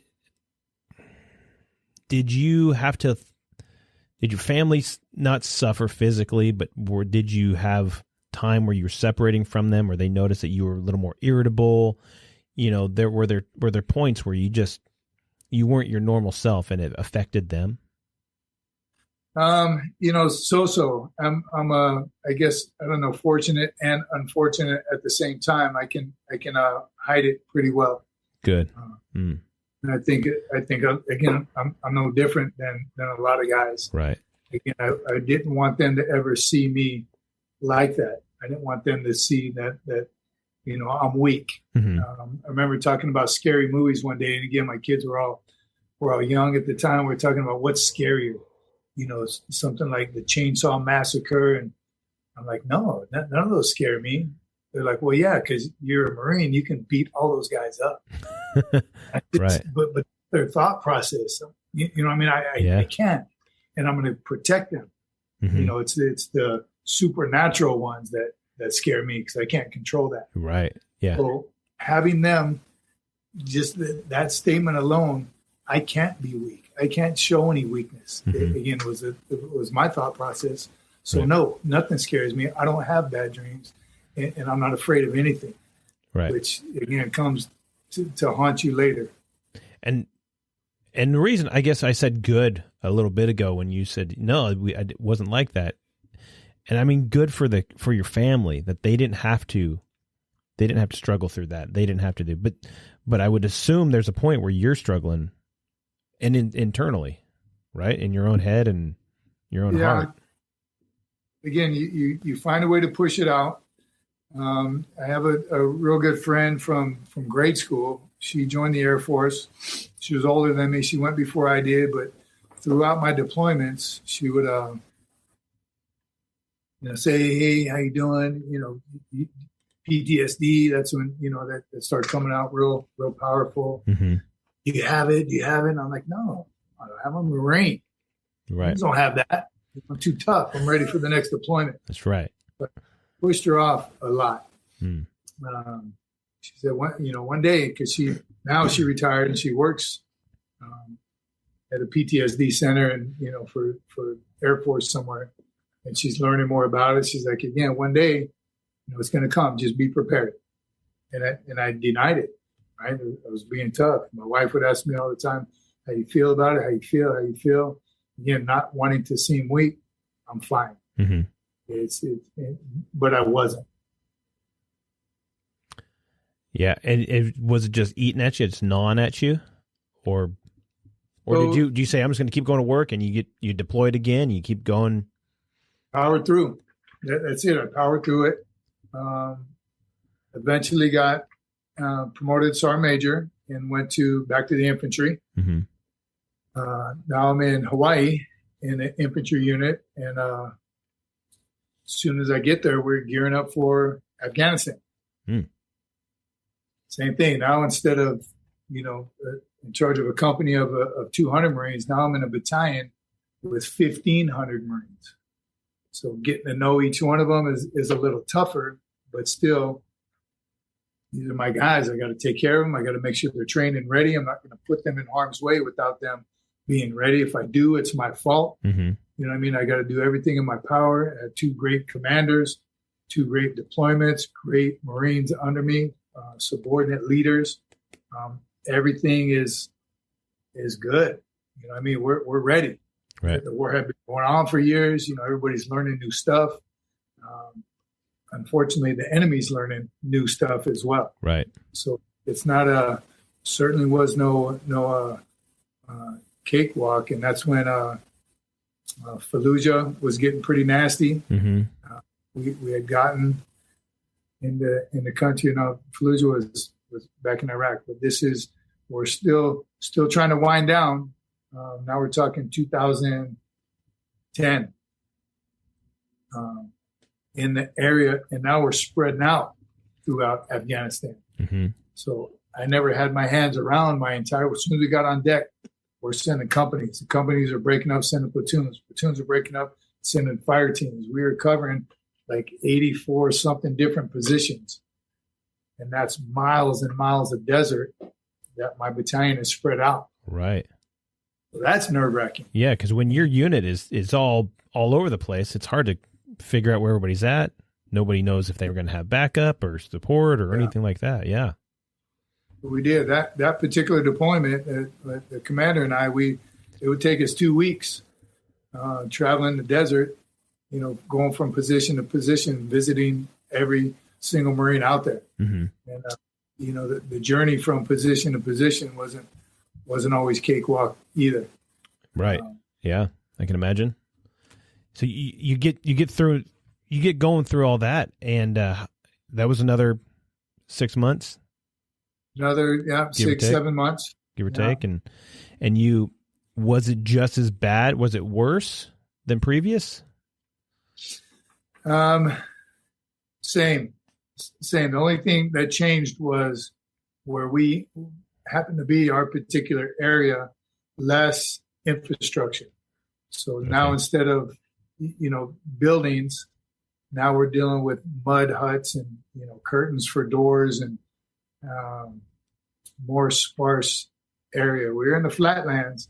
Luckily, we weren't in the mountains of Afghanistan, but but again, more distance. So what more distance meant was taking longer for backup, for the quick reaction force, right, to support. When something happened, just the time it took to get there. Right. Helicopter backup. It's just that made it more, again, nerve-wracking. Yeah, I can imagine. Yeah. See Marines one weekend, and it'll be 2 weeks before I made it back to that position. If they remained there, if they weren't overrun, if something bad didn't happen. Mm-hmm. And this was just that continuous that way the whole time, the whole 6-7 months, right? Whole entire time, nonstop. Yeah. And did you get cycled out because it was time? Did you complete your mission there? So we did. Hawaii is a little unique. A regiment typically has 4 battalions. Mm-hmm. So on the East Coast and West Coast, one regiment has 4 battalions, and 4 battalions rotate into combat and out and reset, refit. So more time in between deployments. Hawaii only has 3 battalions for one regiment. So 3 battalions covered the area of operation that normally 4 battalions would. So we get back from that first deployment to Afghanistan. 7 months later, we're right back out. Wow. Jeez. And did it seem like just really fast? Did it seem like it was just that 7 months flew by faster than the 7 months you were there? Or? Yeah, it definitely did. Because during that 7 months home, it's not 7 months at home. You're going back out. So now you're training, another trip to California, trip to the other islands, doing more training, spend a little time at home and back to training. So that the 7 months was even harder. My wife used to tell me, it's worse when you're back here training, because I never know when you're going to be home. Right. You're constantly gone. Come back for a weekend and you're out again. You're in the field. You're doing, at least when you're gone on deployment, I know you're going to be gone for 7 months. Right. That's different. So the training, the workup is what we call it, is just as intense. Only thing different is no one's shooting at you yet. Right. Yeah, and I guess you get to see them every once in a while, as opposed to. Yeah. But I mean, now it's 2010, so you're able to actually, you're able to hear the voice. You're actually able, maybe with Skype back then, you were able to see them maybe a little bit. Yeah, definitely technology. It was a huge lifesaver. Emails where we were, again, the infantry is pretty far out away from the big hubs of the secure bases, but definitely communication was a whole lot better. Mail was faster. Again, occasional phone call was a lot easier. But again, being so spread out, a fire team out in the middle of the desert didn't have Skype out there. So right. We didn't have it all that great. And so you saw everything that Afghanistan, they say, is Afghanistan, the fear of it, the dirt of it, the quality of life that is or is not there. You get to see all that during that time, correct? Yeah, absolutely. And at the time, I remember thinking, man, this is just the worst third world country. They have no idea. Again, same way in Somalia, they handle disputes by killing one another. There's no democracy. There's a government, but it's the shadow government. The old 80-year-old guy, which they very rarely live past 60 because they kill each other. He's in charge. And they make those decisions from inside their mud hut by sending other guys out. They're training their kids. Some of the kids that we did talk to, I remember, through our translator, asking them, hey, what do you want to be when you grow up? I see the school is opening. You're actually going to school. What do you want to be when you grow up? Well, I want to be ISIS. I want to kill Americans. I mean, that's the way of life. That's all they know. There's no doctor. There's no skilled laborer, nothing like that. It's just normal to them. Yeah, the kids are the one, with the early warning device. They're flying a kite means Americans are close. They start a small fire, that means come attack. And they are part of the problem. But that's how they're raised. Yeah. They have no other knowledge, and they don't care. They don't want them to be better. And so infrastructure is just in the toilet there. As far as quality of life and anything like that. So artisans and things like that just they're not there. They're a warrior culture, but that's all they have to offer. So if there's all they know. So if there's no war, and they think it's wrong, you know what I mean? They don't know right from. They think that's, I want to be like my uncle and be on ISIS and kill Americans.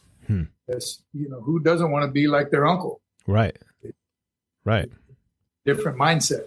Yeah, that's and it's frustrating, especially when you're over there trying to help them or trying to help develop a democratic process, and that's just not what they don't care about that. Yeah. So I mean I get it, but frustrating. I can only imagine. Yeah. So when did you ultimately get out? When did you ultimately retire? So just prior to that last deployment, I got offered a job in Hawaii, which is where we wanted to stay. We knew we wanted to retire, stay in Hawaii. I had been in 26 years. After I got back, I had been in the infantry battalion too long already. They wanted to move me up, work in the office somewhere. That just didn't appeal to me at all. Right. So, and that's what my wife and I decided when I stopped loving what I'm doing and able to influence, Marines and train, and, it might be time to move on, right? Let someone else take my spot. Right. So right prior to deploying, I put in my retirement request. Took a little while. I had a couple fellow sergeant majors call me, and they're like, no, I'm going to deny this. You still got more. We want you to do this. We want you, we need you up here. But again, it was all I wanted to do was stay in the infantry. Right. Do another deployment. So it took a while. It was a very tough decision, but it was time. Again, everything happens for a reason. No regrets, because I'm still a Marine. Right. I mean, it's never going to go away. But it was a decision that didn't weigh on my mind at all while I was in combat. I was able to. I'm here now. My mission is to get all my Marines back safely. So it didn't really affect me at all. And then when I did get back, I got back in June, right? That's my time. I got back in June of 2012, had 3 weeks off post-deployment leave. In July, somewhere late July, I was starting my new job. So which I wore camis to anyway. So the thought of this is it, you're retired now, didn't really take effect. Way too much going on. Family was there. My older kids were home. It was great. Right. Life was perfect.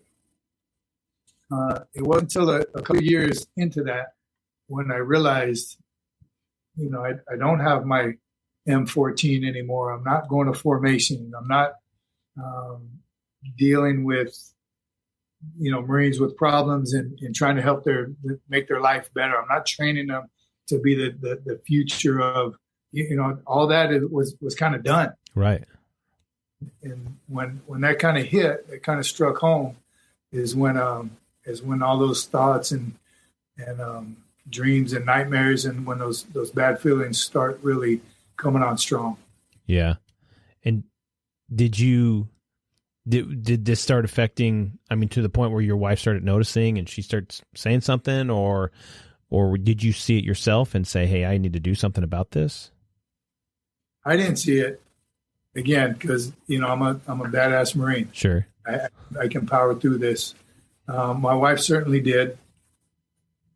And I was different. It was affecting our relationship, our friendship. Everything it was taking a toll on them while I was faking it to get by. Again, I'm fine is the two worst words you can hear from a veteran. Right. After the career that I had, because again, I wasn't. And it took, then I had friends trying to help me. My wife was go see somebody. They have people for that. I wasn't hearing it because I'm not weak. Right. That same dumb stigma that we get in our heads that if you ask for help, you're weak. That was me. And I fought it and made some very, very poor decisions. I was getting angry quick in my job. I was, I was that guy, would snap at anybody, and it just, again, making poor decisions, kind of self-medicating to get through the day. And what were you self-medicating with? Just drinking, or were you? No, just, again, anger, reckless behavior. I'm a surfer. I would paddle out and not care if I get pounded by a wave, and who knows what would happen. Right. Driving erratic, speeding without seatbelts, and I'm unbreakable. But if I break, maybe that will help. Right. It's, again, bad decisions, poor decisions, not thinking straight. I lost focus. I started forgetting things, dates and times, and so everyone noticed. Everyone except me. Right. And what did you people come around you and start calling you out on it? Did they tell you about it, or what was the break point where you realized I got to do something because it's not good? Yeah, it's my relationship with my wife. She's like, do something about it, or I'm going to have to do something about it. Right. And still I fought it. It took me to hit like complete rock bottom, where now I'm depressed. I don't want to do anything. I don't have energy. I'm not that same guy. I got to get up and get out and, just on the move, training, right, meeting people. I'm not surfing anymore. I'm not doing the things I love. I'm not spending time with my family. Right. It was very, very deep, very, very dark. And she saw that in me. So real quick, and I'm sure you've heard it before, the saying is everyone becomes religious in combat. Yeah. Right? God, please get me out of this. Right. God, if you get me out of this one more time, I pray to God that we're all safe. The chaplain's there, blesses everybody. Right. And that was my relationship with God back then. Yeah, there's no atheist in a fighting hole. That's it. Yeah. That's it. And then I forget about him after that. Sure. When I made it out, okay, I didn't thank him. That was my skills. I'm a badass. I didn't get killed because I'm bulletproof. Right. So in those deep, dark days, couple years after retirement, is when my wife reminded me of God's power and what He can do for us, and how He can help, and to trust in Him and let Him show you the way. Right. Still fought it a little bit. I didn't understand it. I knew God, but I didn't have a relationship yet. I finally did call one of the hotlines, and I had a business card sitting on my desk for a couple of years before I actually made that call, but I saw what it was doing to my wife and my family. So I made the call. Happened to be some lady on the other end, very, very nice, joyful. She didn't ask anything about my combat deployments. We just talked. And it was, I asked her, if I call this number, am I going to get you again? She's like, yes, you asked for me, you're going to get me. Talk about whatever you want to talk about. Nice. So I hung up with that phone with, man, that wasn't so scary. I was, like my dad told me, never be afraid. I was afraid to make that phone call. Right, yeah. I didn't know what was going to come out of my mouth. I didn't know what was going to come out of my head. But this woman, again, made me feel so at ease. I could just talk. So I called her a second time. Mm-hmm. She didn't answer, but I asked for her, and sure enough, she got on the phone. And we did the same thing. Just chatted.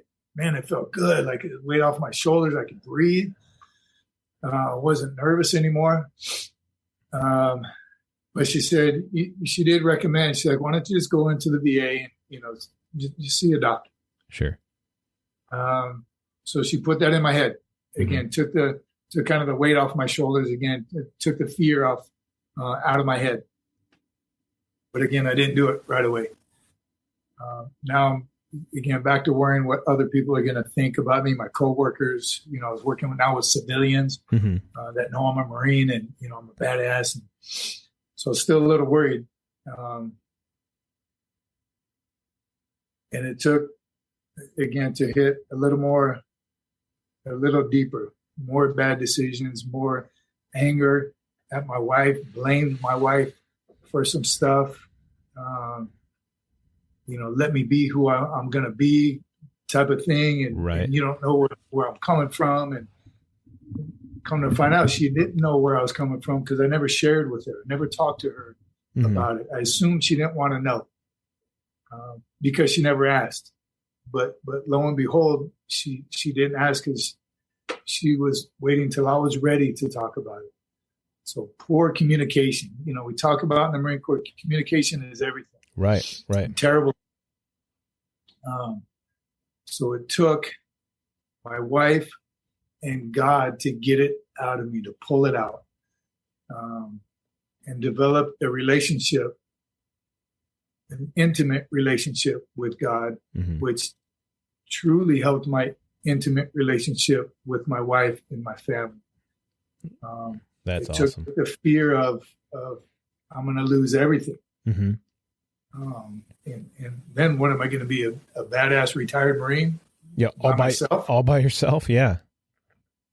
Lonely, lonesome. I wouldn't get. I spent, Ken, I don't know, tell you, days in bed where I couldn't even get out of bed. I wasn't myself. Jeez. Yeah, it was tough. I'll bet. But then you were able to persevere and you were able to get through this, right?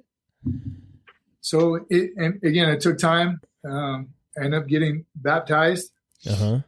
Family was there in the ocean that I love. That ocean is my healing spot. That's awesome. Friends and family were there. One daughter wasn't, but she FaceTimed while we were doing it. And again, it made me realize, yes, God's got my back. Yeah, absolutely. As long as I continue to put him first, everything else will fall into place. He showed me the way, showed me the love that I have for him and my family.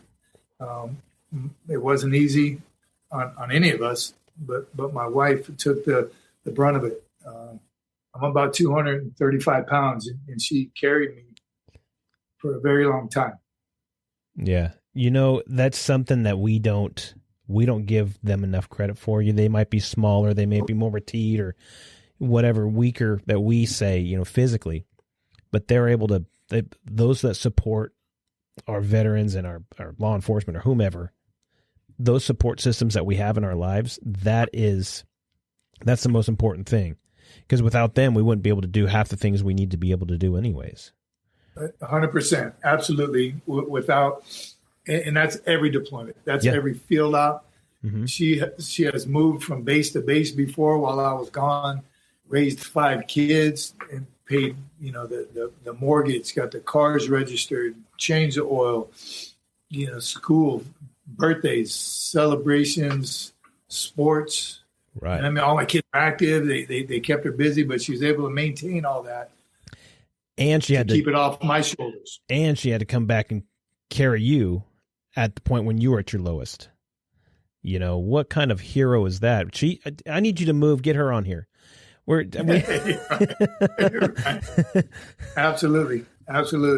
And again, unfortunately, it took, 26 years being a Marine and being married 30 years for me to realize that the impact she has had. And I wouldn't be here today without her. Yeah. And my kids and their support and their love. And, that's Dad. We got to take care of him. Right. It's just like you were saying, you were so far out and you didn't know if you'd get your QRF there, but she turns out to be your QRF, and she's still coming, and she's on her way, and she's going to pull you out. And that's,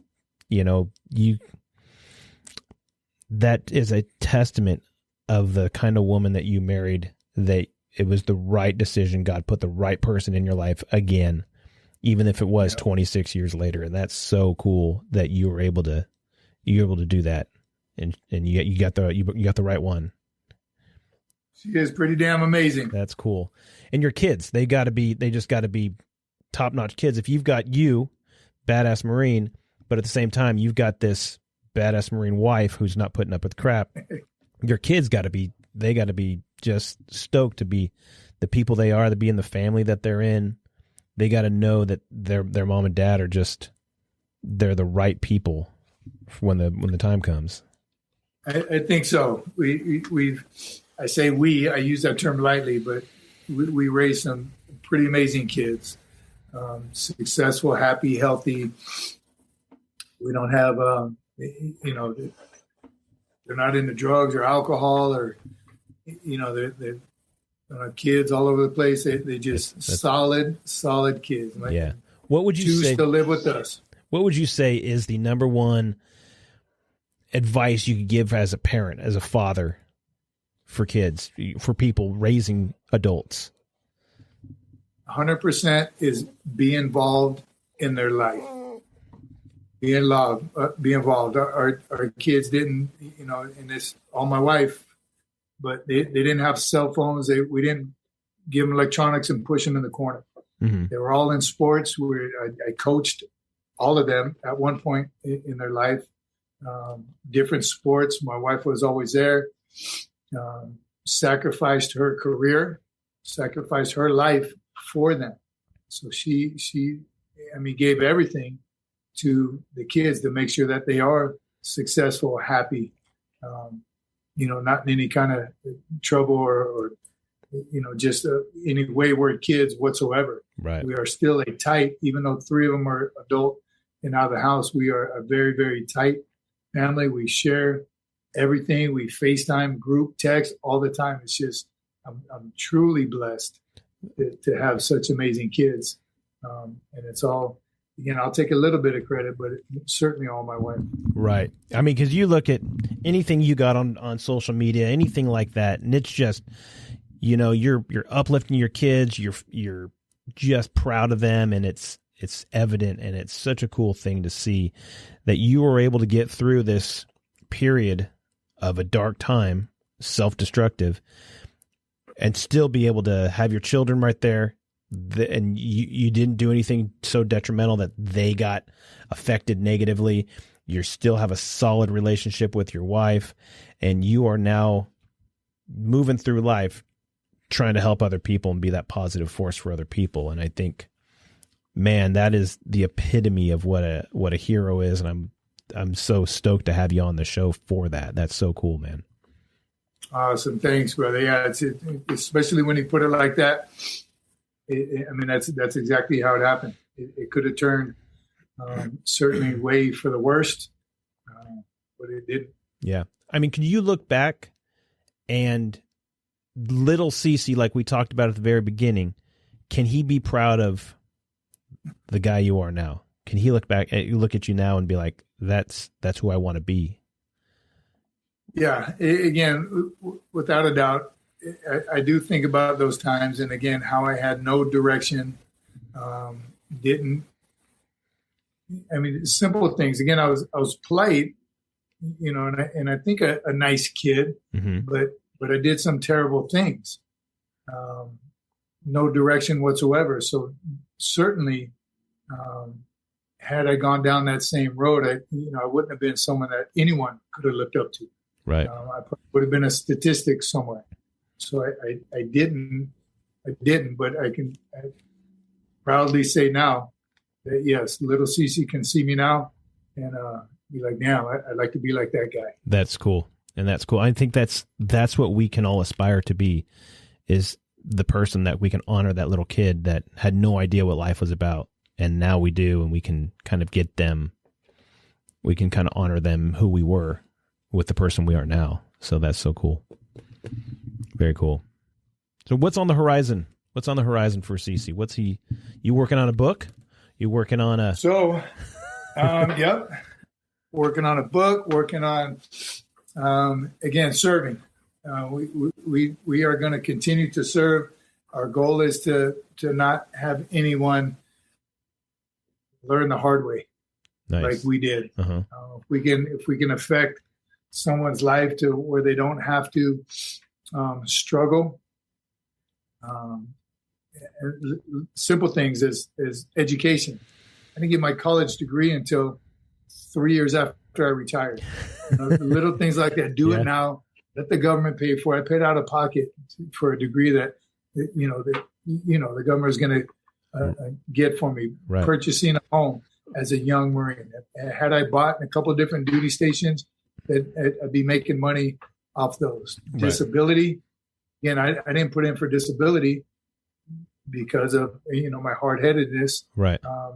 I got bad back, bad knees, bad neck from banging in doors and all these combat injuries that I was just going to suck it up. Mm-hmm. Again, because I'm a tough guy. Had I known then, prior to getting out, documenting, all the visits to the hospital and corpsmen, and so all those things I wish I would have done differently to make life easier after is our mission. To get that word out, create a program, write a book, LinkedIn, mm-hmm. Speaking engagements, right? Anywhere, anyhow that we can get that information out. Training tomorrow's future to make it better. That's awesome. That is great. Where can people get a hold of you if they wanted to find you, or they wanted to have you talk for them, or they can be a lookout for the book when it comes out? Where can people find anything? Well, right now, LinkedIn. Right now, again, that's our main platform. Right now, we have Instagram. We're going to start building that up as well. Now that we have our battle rhythm, and we have direction now. How we want to help, starting a business, camps. Anyway, anyhow, again, getting the word out. LinkedIn has really been very successful for us recently. Very cool. I had been on it for years, didn't really understand what making connections really meant. Mm-hmm. I used it to keep in contact with some buddies. That's Facebook and all that stuff that I'm still not that great at, but making the connections, you and I right now. Yeah. That's how we're going to get this word out. That's how we're going to create programs for people like me. Again, the ones that waited way too long to find out the information that I could have used a long time ago. Right. Exactly. So I think that's awesome. I'm stoked to, I'm going to read your book when it comes out, but there's, if there's anything we can do, to get the word out for you, we'll be happy to help you do that. So just keep up the good fight. Awesome, brother. Yeah, I appreciate that. We'll definitely be in touch. Perfect. So really quick, I do want to tell everybody that if you want to find out anything about us, the What's Your Podcast, you can find us on all the social media platforms, Facebook, Instagram, and Twitter, and I'm on LinkedIn. And you can find us on the What's a Hero podcast.buzzsprout.com. All of our previous episodes and links to podcast platforms in which you can download every episode. It helps us. It helps you. And it's cool. So when you have this, you're on your way to go see Cece speak. You can download his episode and listen to all the stuff about him, and you'll be that much better. And you can figure out how to get his book that way, because we're going to try to have links to his book when that comes out. So keep an eye out for it. Cece, do you have anything one final cap, if you had the opportunity to say one last thing, what would you like to say? Semper Fi, my friends. Hoorah. There's one thing, again, that I, in combat, learned it quickly, was the complacency part. That is something that I continue to press Complacency kills is what we painted on our walls in the bunkers and in and out of the head facilities. Just something to remind you. Don't get complacent. That's in the workspace. That's in school. That's at home. Things change. Dynamics change. So complacency kills. Stay away from it. Stay away from complacency. And I want to thank all of our first responders, you guys out there. Thank you so much for keeping us safe, our nurses and our teachers, the sacrifices you guys make. And our police officers, like I said, I've got a special soft spot for you guys. Thank you for keeping us the country that we are and the society, the communities that we have. And our veterans, all you guys, thank you so much for those that you put on the uniform that go out and keep our country safe and what it is. And especially to our beloved Marine Corps. I don't have the words for it because my heart is full for all of us, all of you devil dogs out there. So keep it up. So for Cece, I've been Ken Frownfelter, and this has been the What's a Hero podcast. We are clear.